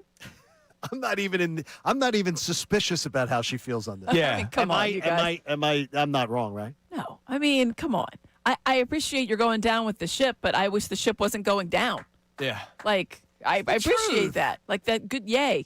But at the same time, and I'm not going to say, obviously, it's not all on Kevin Patullo. Like, there's, at some point, execution has to come into play. But the third down play, go back to a couple of weeks ago, any of the fourth down calls, I'm sure those are all, collective calls. But someone has to stop Nick Sirianni from himself at some point. Yeah. If that's the play caller's job. Because now. here's the deal. It's the two of them, right? It's Nick Sirianni's offense, and Kevin Patullo's the one calling the plays. And there's almost no checks and balances, right? Like, usually checks and balances is like about power, right? This is just... Yeah, no one gets all of it. Therefore, you have to kind of rein somebody in. Yeah, these no checks and balances, they're both bad. It's a free-for-all. And it's, hey, I want to be very careful and not turn the football over, so call plays to do so. And that's why when they're up 21-0, and Nick Sirianni tries to say after the game, oh, we didn't take our foot off the gas pedal. How? Stop it. How is that true? Explain that to me. You didn't score on your last 8 possessions. 8 possessions. That went back to the end of the second quarter. So not a single score. How in the world can you say that? Even if you think your play calling was the same. Yeah. Which it wasn't. Which it was not. The proof is in the pudding. Yeah. Because you can look at the play calls that were called in the first 6 possessions, and then you can look at the last 8 and be like, oh, you know what was different? I don't know. There wasn't 85 slant routes this time around. People keep pointing, going, they were passing. Pass. They're passing. Slant route. It was not You know the who same. knew a slant route was coming? You knew a slant route was coming, and you knew a slant route was coming. Oprah? And we all get slant routes. And the Cowboys knew it. To me, like that, I get that you thought it was a similar vibe, but it was too vanilla, and the Cowboys knew it. Well, then maybe that's what the word is. Maybe once again, maybe the P word comes up again. Predictable. Oh, okay, good. Good. I mean, it is. It's Patullo. I thought it was the P word. Oh, well, because Lane Johnson said predictable earlier this year. He did. Dan Orlovsky said the word predictable earlier this year. Three times in the past 2 weeks, a player has said that is a KP question. Yeah.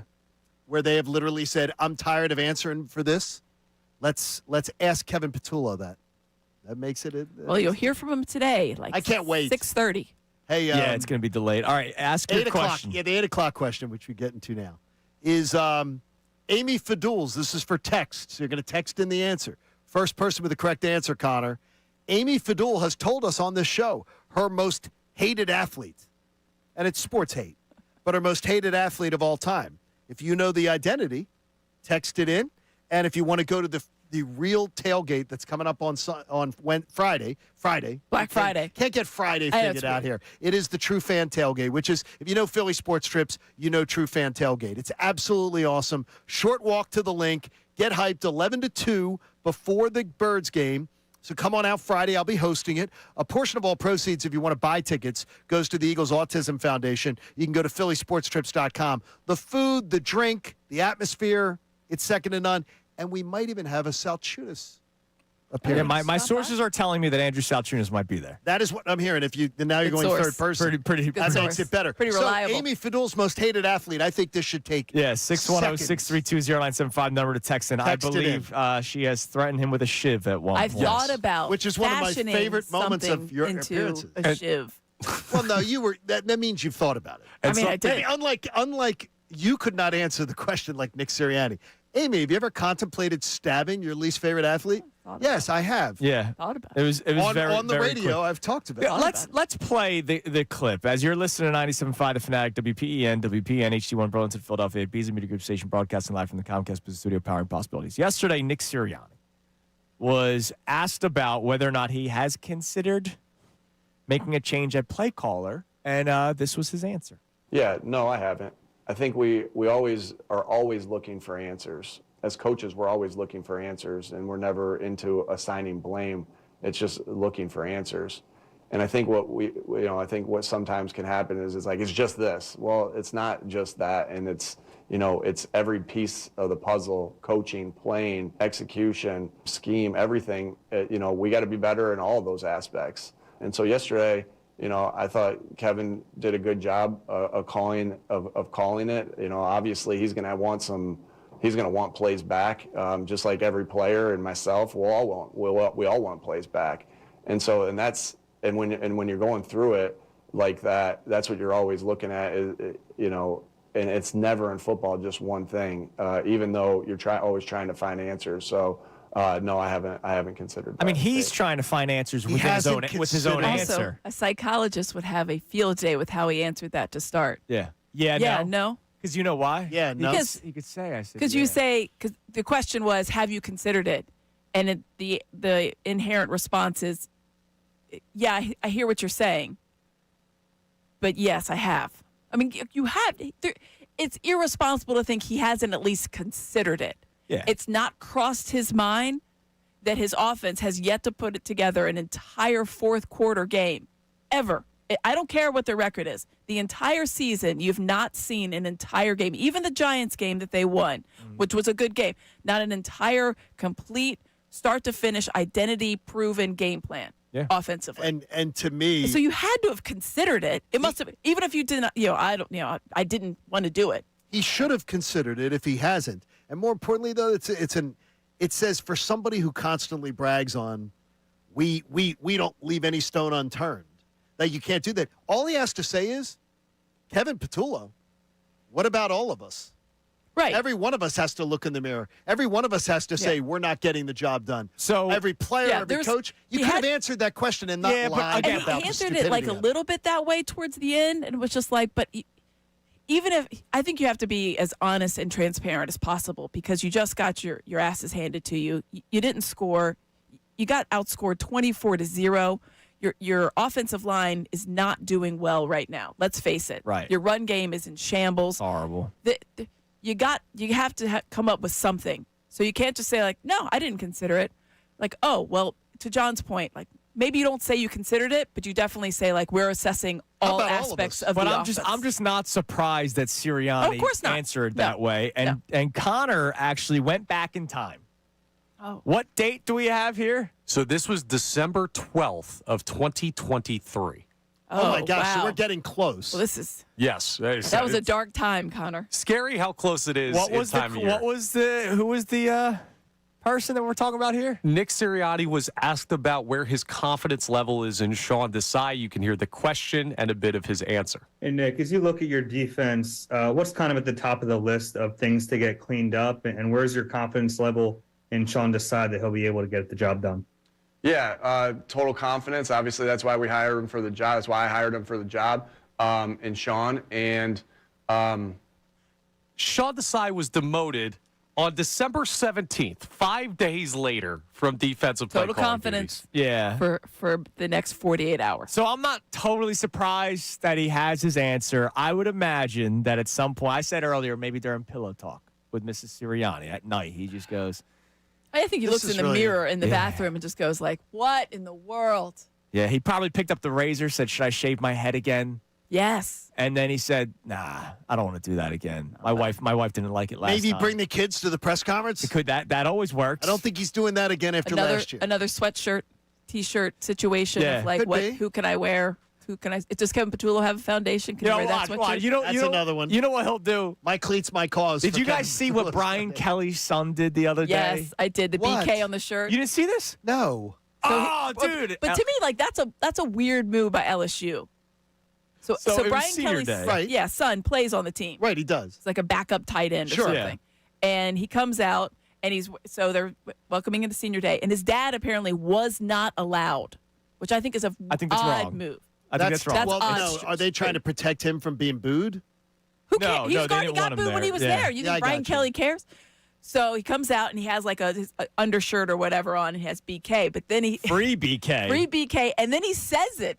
Yeah. He says it. You can't. The audio's not up, but you Free can. my boy, he Yeah, said. free my boy Not BK. my dad. Free It's like- my boy and then BK. and I then did not see this. And he posted yeah. something on Instagram. And it says like, LSU wouldn't let BK come. I'm like, this is your father, right? Yeah. Like, it was just the whole thing was very That's weird. strange. That's I'm going to start calling my dad AS. You don't go third. You don't go third. Now the thing is, I used to get critique because I What up, called my mom TF? Betty. I called my mom Betty. That's weird. What's up, Betty? Like, because she was Betty to everybody, and I would call my mom Betty a lot. I'm Amy, but I would call her a my lot, children Betty. don't call me that. I said They you do was Betty. sometimes, actually. As which she is got weird. older, I would call her Betty. What's up, Bet? How you doing? Oh, well, okay. When you were older and she was older. Yes. Oh, Okay. no, she was much older. Yeah, just a weird him. Not when I was a kid. my boy but BK. if they remove Kevin Patullo for play calling, what if Sirianni wore a free KP sweatshirt? Oh, my God. No, then it would have to be like Well, he one would of be his the players. person that screwed him up. It would have to be one of his players. All right, so you heard from Sirianni just now about not considering a change at play caller. The other answer, you want to talk about a psychologist having a field day. The answer on Landon Dickerson, where he answered but didn't answer. When Landon Dickerson admitted that they were not prepared for the Cowboys' odd man fronts. You'll hear that coming up next. Also, I have a story that will just kind of freak you out. And then I have high schoolers picking SEC over the Ivy League.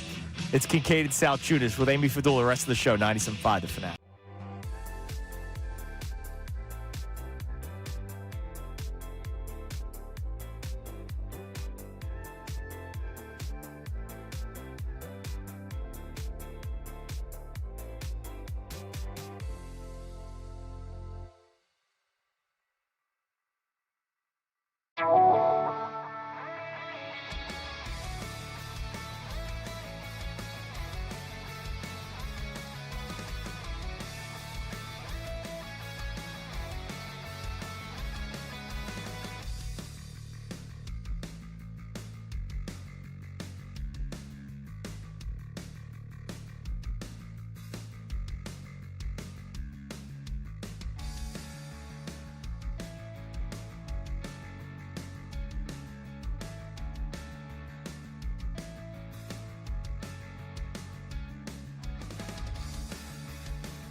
Presented to you by The Bagster. It's a dumpster in a bag. You can get yours today at Home Depot and Lowe's. You need details? Go to Bagster.com. All right. Before we play this next clip from Nick Sirianni about Landon Dickerson's comments post-game on Sunday. Taken to the principal's office yesterday, Landon. I'm going to let you guys pick. Amy, you're the guest here. Would you like to hear somebody scamming money or where high schoolers are deciding to go to college these days? Okay, first of all, I know why high schoolers are deciding to go down south. I went. It's so much fun. Stop it. The weather's great. Big time college sports. If you're a teenage boy. For your parents, it's more affordable. Like, come on, stop it. If you're a teenage boy, too. So give me the scammers. You take the kids from up here and you brought them down to let them walk around Georgia, Alabama, Clemson. Sure. They would be like, yeah, I ain't going to Happy Valley. Yeah, but you know what? What's interesting, and I think it's a beautiful thing, it might eventually catch up to some teenagers. Yes. But there is a mindset that younger kids have now of just trying to enjoy life, which I think is a beautiful thing, right? Like, John, your father's generation was work. Oh, they were. Work. No, they were. Right? Yeah. And I think the generation younger than Connor and I, it's sort of me time. Pleasure. Yes. Pleasure. Me right? time. Like I want to wear my pajamas. I don't want to.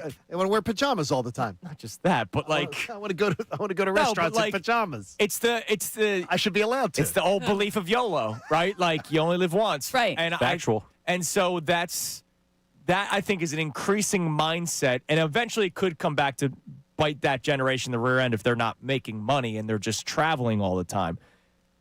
Between 2014 and 2023, SEC colleges saw a 91% increase from undergraduate students from the northeastern states. Yes. It's so much more affordable. Yeah, that's so the much other. more affordable. That's the other big It's thing. ridiculous. The college experience is honestly, if you're talking about the college experience, right? It's better.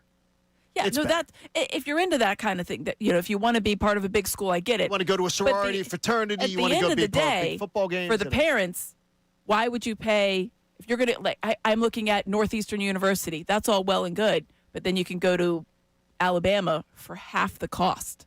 And it's honestly, if you have a teenage son, yeah, and you took them down to these campuses, I get it. They would literally walk around and go, What the ladies don't get a choice in this? They all the girls too, though. But the girls would enjoy it as well. The Southern boys tend to be a little more doughy and country clubbish. Look, I'm just going to say this. No. I'm trying to speak for all parties here, so you can stop me, being that you are a woman and I'm a man. But I would imagine. Thanks for clarifying. I would imagine a teenage boy is more intrigued by sundresses than a teenage girl is intrigued by collared shirts. Probably true. Yeah, exactly. Yes. Probably true. All right, the other story. This is horrible. There was a guy that was recently arrested. He's 56 years old.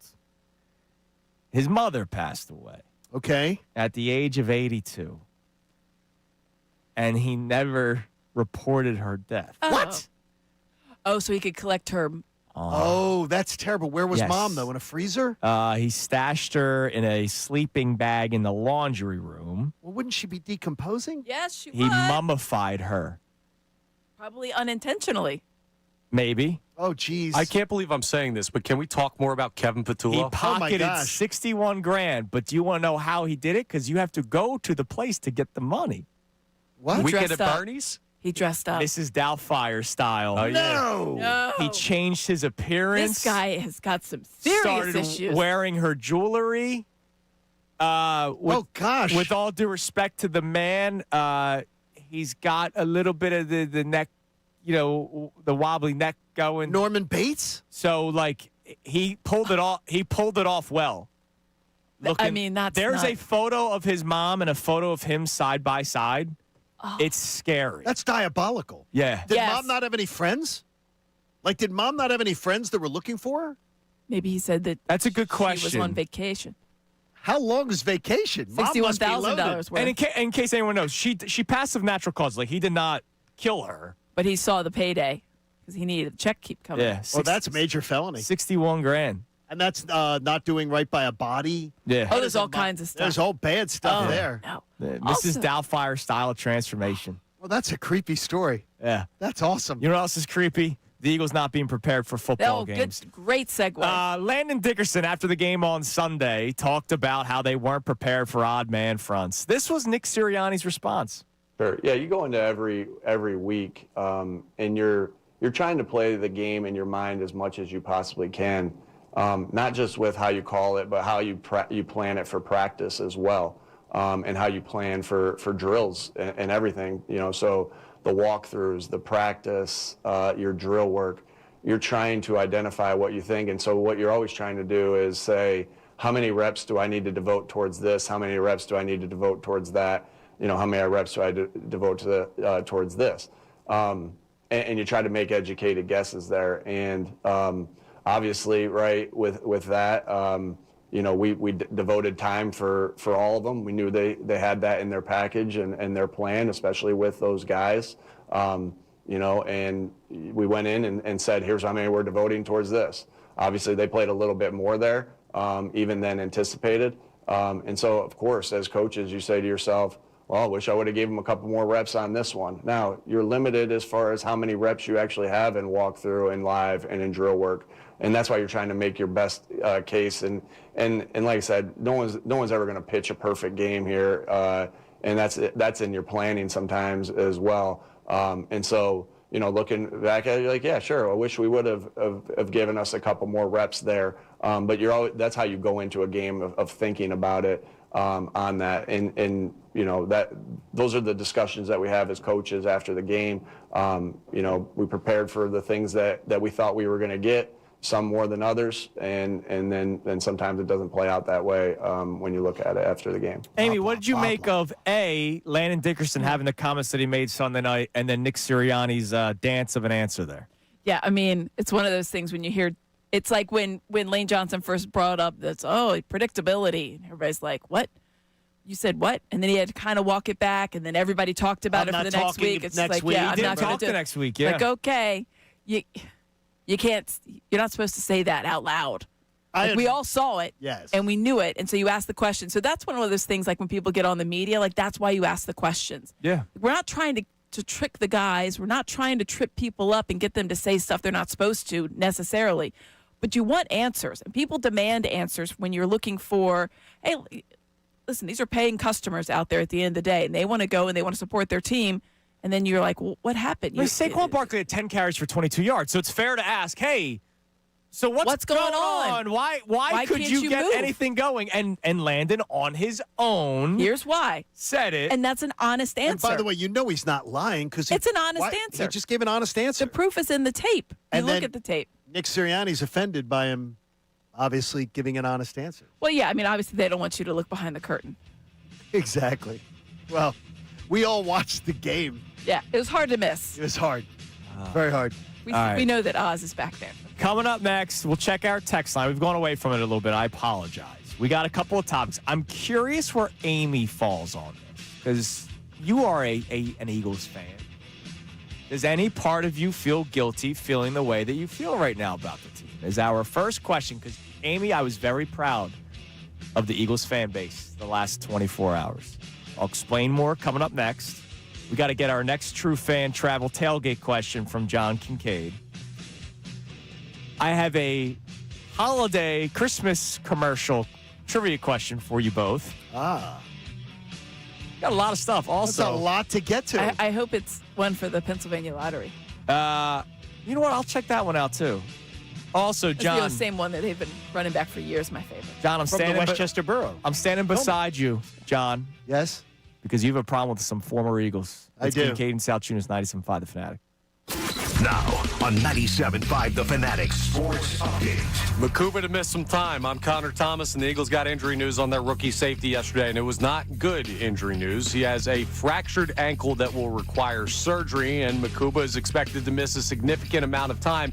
even putting his season potentially in jeopardy, leaving the Birds thin at safety. And the Eagles, of course, also have issues on the offensive side of the ball. Nick Sirianni was asked yesterday if he believes they have the right people in place to figure the offense out. I feel like we got the right people as players, as coaches that have had success. And, we're all searching for answers to make it more consistent. And we got to find, the things that we really can hang our hat on. Coordinators are going to meet with the media today, so we'll get to hear from Kevin Patullo himself as the Eagles continue their preparation on a short week for the Bears coming to town this Friday. Flyers lost to the Lightning 3-0 last night. It was their first shutout loss of the year. They've got the night off tonight. Sixers play the Magic tonight at 8 p.m. in NBA Cup play. You can hear that game live here on 97.5 The Fanatic. No VJ Edgecombe tonight. He is out with a calf injury. Amy Fadul stays with us for the remainder of the show. This update is brought to you by Batteries Plus. Dead car battery, the experts at Batteries Plus can replace it in about 20 minutes. Want longer battery life? Ask about their premier installation. Batteries Plus, the experts in charge. I like that pun. I'm Connor Thomas for the home of the Sixers, Flyers, and Union. 97.5 The Fanatic and 97.5thefanatic.com.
Salciunas, 97.5, the Fanatic. Amy Fadul with us. My man 215 Jay Philly responded to the article that a lot of kids from the Northeast are traveling to the SEC for colleges. He said, as someone who lived in Louisiana and Texas, yeah, it ain't about the education. No, it's about the experience. I said the experience. That's why I said the experience is the. Listen, that's why wait a minute. Though. I went there. You could go to University of Florida, great education. You can go to University of Georgia, great education. You can get a great education anywher. I almost went to the University of Florida. One of the things, too, Lovely. is what people don't realize, too, is that makes it different is, like in Georgia, Liv was born and raised in Georgia. Because of GPA, she could go to college for free in Georgia. Free. Yeah, it's beautiful. Free tuition. Oh, yeah. Because of the lottery, because the lottery goes to education. It pays for free pre-K for everybody. But she wanted T for Temple U, baby. She ditched Syracuse and a Newhouse scholarship to go to Temple. That's a poster girl. They all sound like this. They all sound the same. Syracuse. All right. Live at Syracuse. Like they just copy paste people. I love if the journalism shade. If your last name's Eagle, you get a job. Listen, it's ridiculous. There's a few people at home that know what we're talking about, and it is the feud apparently between the journalism school. Oh, it is between big. Syracuse That's real. and Temple, and I love it. Yeah. I'm here for it. Oh, no, it is. You guys don't have any Syracuse people here? No. Oh, we have a bunch. No, we have like 85% Temple Owls. and- Yeah, station, ours is probably a good 50-50 split at work, probably. And Kevin Nagandi would tell you up in the halls in Bristol, so much Temple, so much Syracuse. Oh, I know. That's how it and is. it's like NBC Sports Philadelphia. And it's a civil war. No, we No, all it's a love civil each war. other. No, we don't. Please, We need more Washington College. It's not as bad as representation. Villanova. We don't all I remember love someone each other. asked me what was the name of the Kentucky journalism school, and I was like, the Greyhead Building. Awesome. All right. That one over there. That one? All right, what do we got on the text line? Give us a couple text messages. Then I have a Christmas/holiday commercial trivia game for you guys that I just created on my own. And then John has a bone to pick, and I'm going to stand by you on this one with some former Eagles. Ronnie in Allentown checks in and says, play calling at the highest level is an art form or master level chess, and KP is no Michelangelo or Bobby Fischer. Or Bobby Fischer. Very good. That's good work. All right, what else we got? All right, we also have a check-in here where this texter says the Eagles need to stop this revolving door of offensive coordinators. They need an OC who has previously been a head coach and whose chances of being a head coach again are slim to none, someone like Josh McDaniels or Brian Dable. Josh McDaniels would be a fantastic choice. He's never getting a head coaching job again. Yeah, I mean, He'd be a fantastic choice. It's interesting, right? Because we talked about this earlier, Aim. Like, I'm not saying you should fire Nick Sirianni. I'm not saying that. I'm making that abundantly clear before some people try to, aggregators. But like Nick Sirianni isn't going to call plays. We know that, right? And so fair. far, That's ship sailed. he's hired two people, and it hasn't worked. It's going to have to be Howie Roseman hiring the best person. But is Howie Roseman going to hire the best person let's for face the it. next year or for Who 5 hired years? Kellen Moore? Howie. Exactly. Yeah. Who hired Vic Fangio? Howie. But he's going to hire the best candidate. So there will be a revolving door. That's never going to end.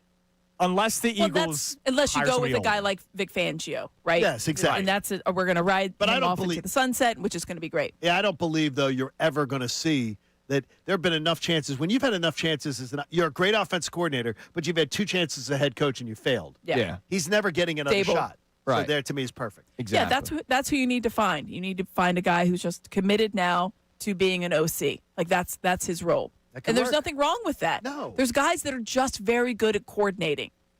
Buddy Ryan.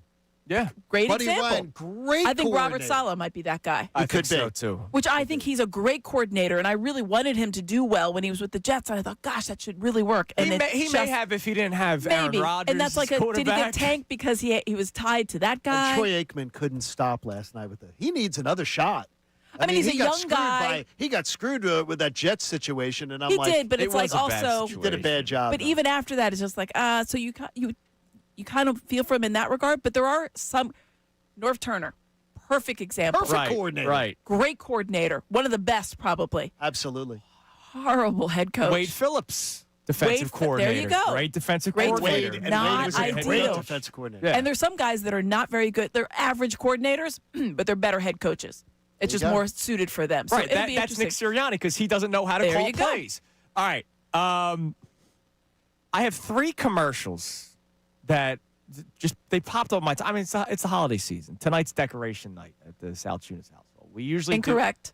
we usually do it on her birthday. Yesterday was my wife's birthday, Happy birthday. but we were very busy yesterday, so we're gonna decorate today. for her birthday. Before Thanksgiving. Yes. I'm against. There are 3 commercials that I love that have been running for a long time, but I did not realize how long they have been running. So I'm curious. Which one you want to start with? We have the Hershey Kiss Bells commercial. Oh, that's a good one. We have the Corona Palm Tree commercial. Had to be on there.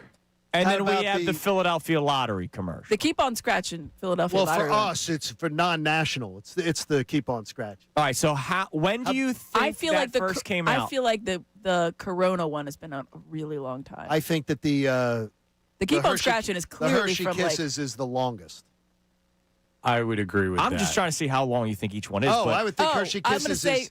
yeah, go ahead. I'm going to go 30 years. the Hershey Kisses one is the oldest.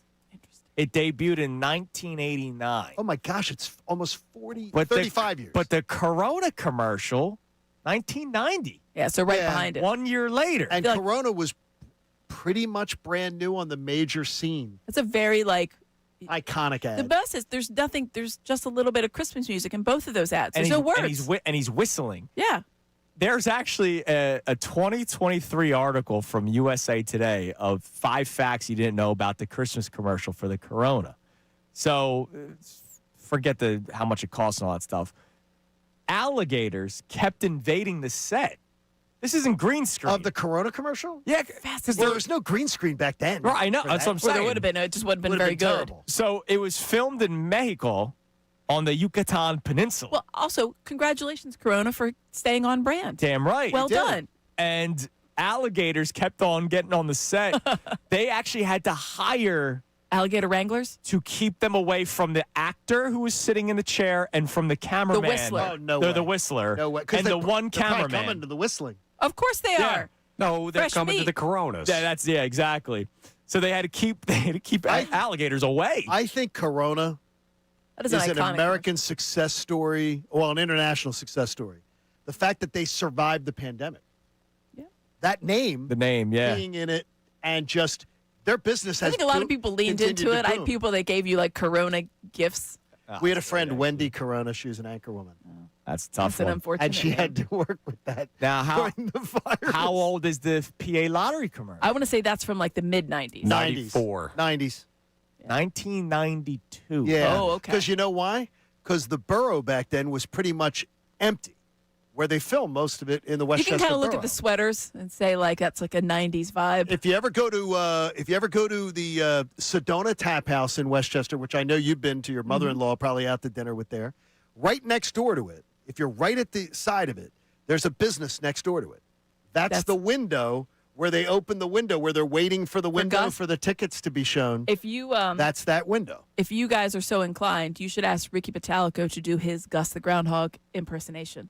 Oh, It's oddly I accurate. need to hear that. Oh, that's It's outstanding. oddly accurate. So much so that for a second you think Were he you the wasn't guy? here in Could he have been the guy? 92, but there's a chance he would have been really young. And obviously he was not quite up with the big club, but was he around? He was to do busy that posing commercial? for like beefcake calendars back then. Wasn't quite up for the big club You yet. know, So might real- not have been yet. But yes, if you ever around, ask him to do it. Real quick, Anthony story. So they had to hire a new voice for the. Oh yeah. And so we What happened to the old voice? we put his The name. guy we died, put his or- name in the running. Did you really? Can you imagine? did not. Can you imagine that? Keep scratching. Come on, cuz. The There's- South Philly. Oh, It's the deep South in the Philly archives. Italian It's in the archives. oh!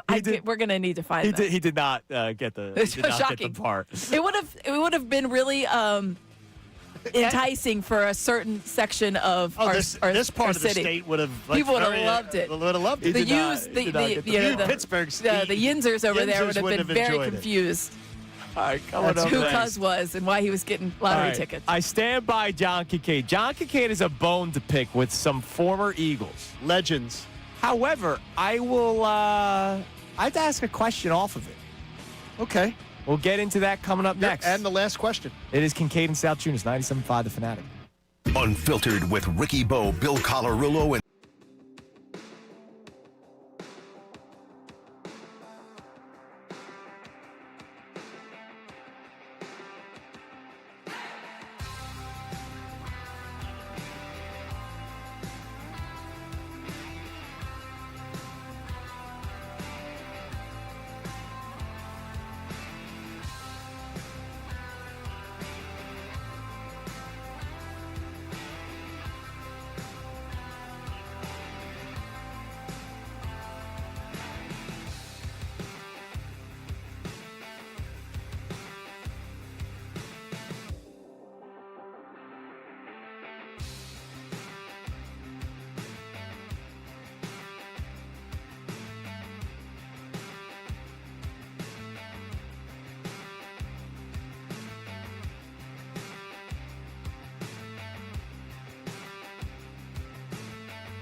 There you go. Amy's from the street. She gets it. Well, it used to be called the Purple Drain.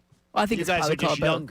younger. Minnesota Purple People Eaters. Not quite the same, but close. Exactly. Good job, Connor. so much promise I with got you. J.J. McCarthy and so much letdown. Yeah, 9. 9, he calls himself. Yeah, 9. Ever since then. We're very much rooting against him now. We're both rooting for Shedeur. That's the best part.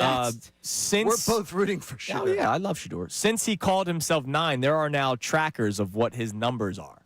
Since he called himself 9, he's 48 of 93, which is good for a 51% completion percentage for 485 yards, 2 touchdowns, 6 interceptions. It's like he had that one good game. And 0 everybody's wins, 0-3. Oh, yeah. Yeah, against the Lions. And he called himself 9. Yeah, you can't. That's They can't do that. Speaking of nicknames, cringe.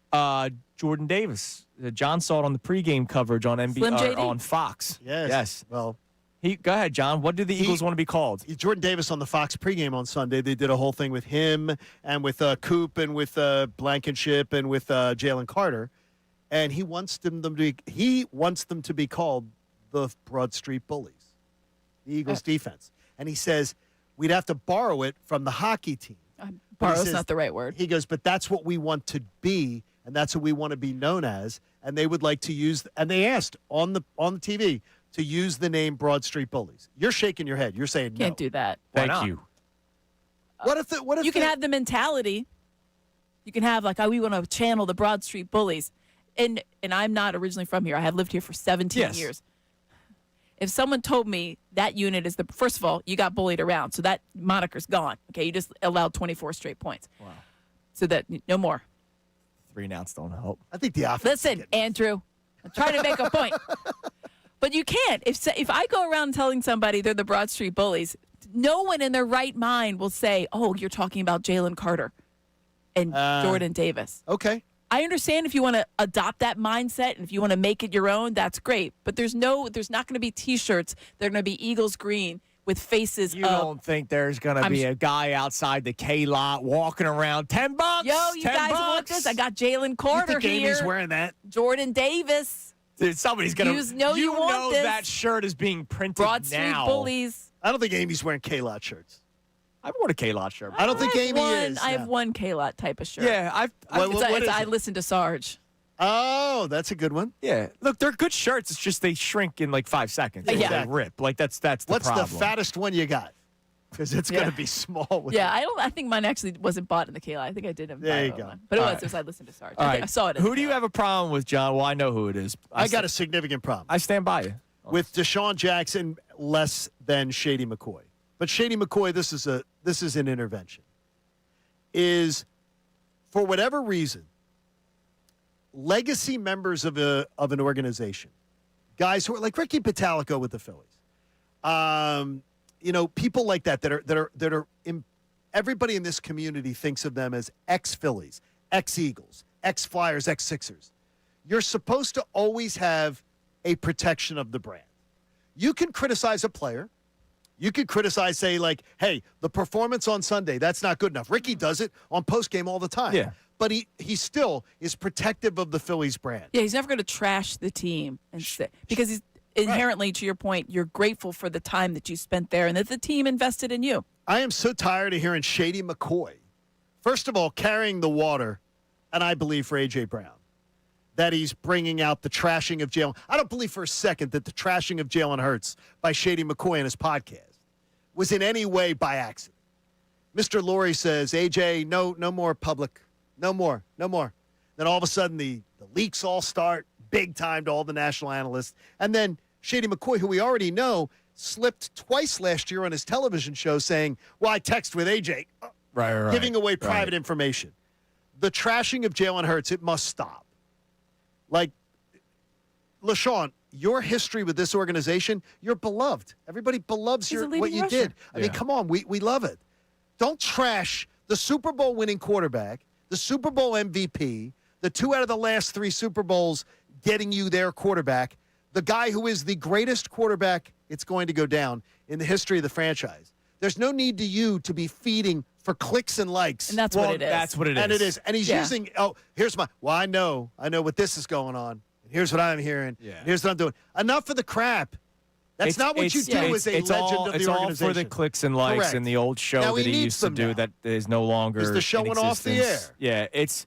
Yeah, it was weird last year. And Deshaun took part in it. And when the Eagles won, all of a sudden he was like, I always knew. Yeah, I knew they could do this. And he never did. He never did. He didn't believe it. I feel like that he's fallen victim to. He still has a lot of bitterness towards the Eagles and how it ended. Not that that's the Eagles' fault. That is obviously solely on Chip Kelly, which he has made no bones about. And I don't think everybody knows how that went down. And by the way, we're brothers in arms with them, right? Yeah. Everybody gets that. We're all on Team Shady when it comes to Shady versus Chip Kelly. Right. We got it. That should not have ended the way that it did. So I think there's some bitterness still in his mind. And then also, when you first come into the media and you make that transition from a player, they talk to you about like, hey, we don't make sure you give your opinion and do all this stuff. I think he's translated that into like, well, I've got to give these hot takes. Yeah. I have to give something. Well, he was that's on really a show going to generate. that specialized. Exactly. So now he's David Carr a couple of years ago Remember saying that? Mariota should have been the starter over Hurts. Right. So they just- Chase Daniel was. Chase Daniel's notorious for it. Yeah. Chris Sims. Number one. We actually agreed If you with can him call yesterday. him a former player. For the first time ever, we agreed with him yesterday. It was horrible. He talked about the Top lack button. of creativity in the Yeah, offense. he talked about it too. Well, and all it's right. true. And it's true. It is. But we can give him so it's just the idea is, Shady McCoy, your legacy in this city, don't be trash. Don't be adding to dissension. Don't be playing whisper down the lane. And more Right. importantly, don't be carrying the water for one guy. And I believe that's exactly what Now, I have a question for us all to discuss here. Got a couple minutes left here. Wait, did you ask the question? I did not. No, you didn't. Ask the We last got question. one last question coming up here for our. This is the True Fan Tailgate. You get 2 tickets to come to the tailgate on Friday from 11 to 2. Philly Sports Trips runs these things. It's absolutely amazing. All-inclusive food, drinks, live entertainment. It's going to be great. I hear the Salciunas may be there. My daughter and I are going to be hanging out. I'm hosting the event. Looking forward to it. Okay, final question for you. All right. Okay. This is the one that I saw a poll of Eagles fans. Was the worst loss of 2023 and the 2023 collapse season. This was considered the worst loss. There was a poll. Tell me, first answer on the text, what was considered the worst loss in a poll. And by the way, it came in at 48% of the vote went to this game. Pretty strong. Being the worst loss of the 2023 collapse. If you know it, text Connor, the team, the city, whatever. 610. What if Connor doesn't know it? Connor, you better look it up. Oh, yeah, you should probably tell him what it is. I already did. All right.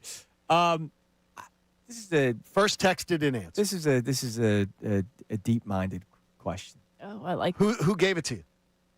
My long walk, as always. Okay, the long walk. So let's just say there are no reports this week about like the Eagles' offense and Patullo. Like it's quiet. Last week was very dramatic. Right. Week before that was very Sure. dramatic. Does that tell you something about the Hurt stuff?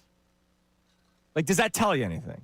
What do you mean? Like I it don't tells you like understand. they're trying to keep it all in house, or there's nothing to Like there was all of a sudden where it seems like there's always an arrow pointed at somebody, and nobody's point. It seems like nobody points it at Patullo. We're the only ones. We are the only ones. There's that were nothing doing from it. sources inside the Eagles locker room are upset with Kevin Patullo, but you hear it about Hurts.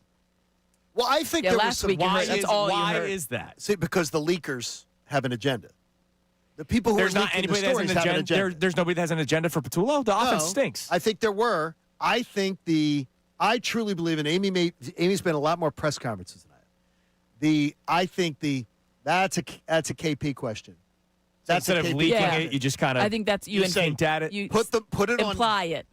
his plate and say, let him answer this. Yeah, we because Because I'm not going to say anything bad. I don't make the play calls. Yeah, but then there's Ask no. Kevin Patullo.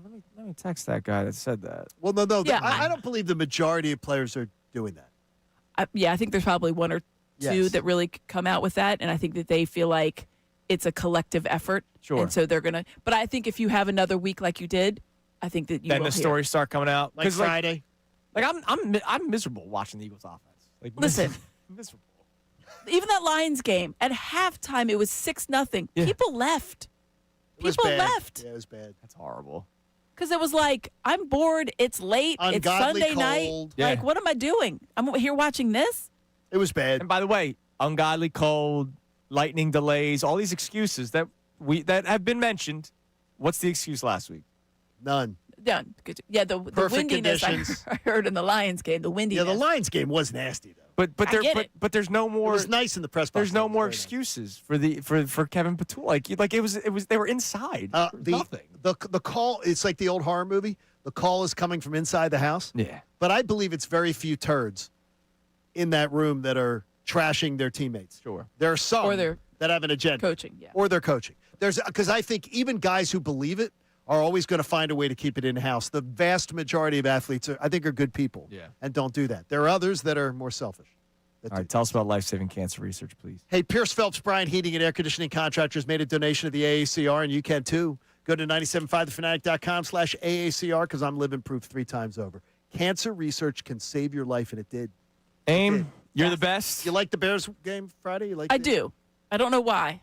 I shouldn't, but I do. I think that Bears team is a little inflated at that record. I believe my reasoning on this past Friday for the Eagles game Sunday was because it has to change, right?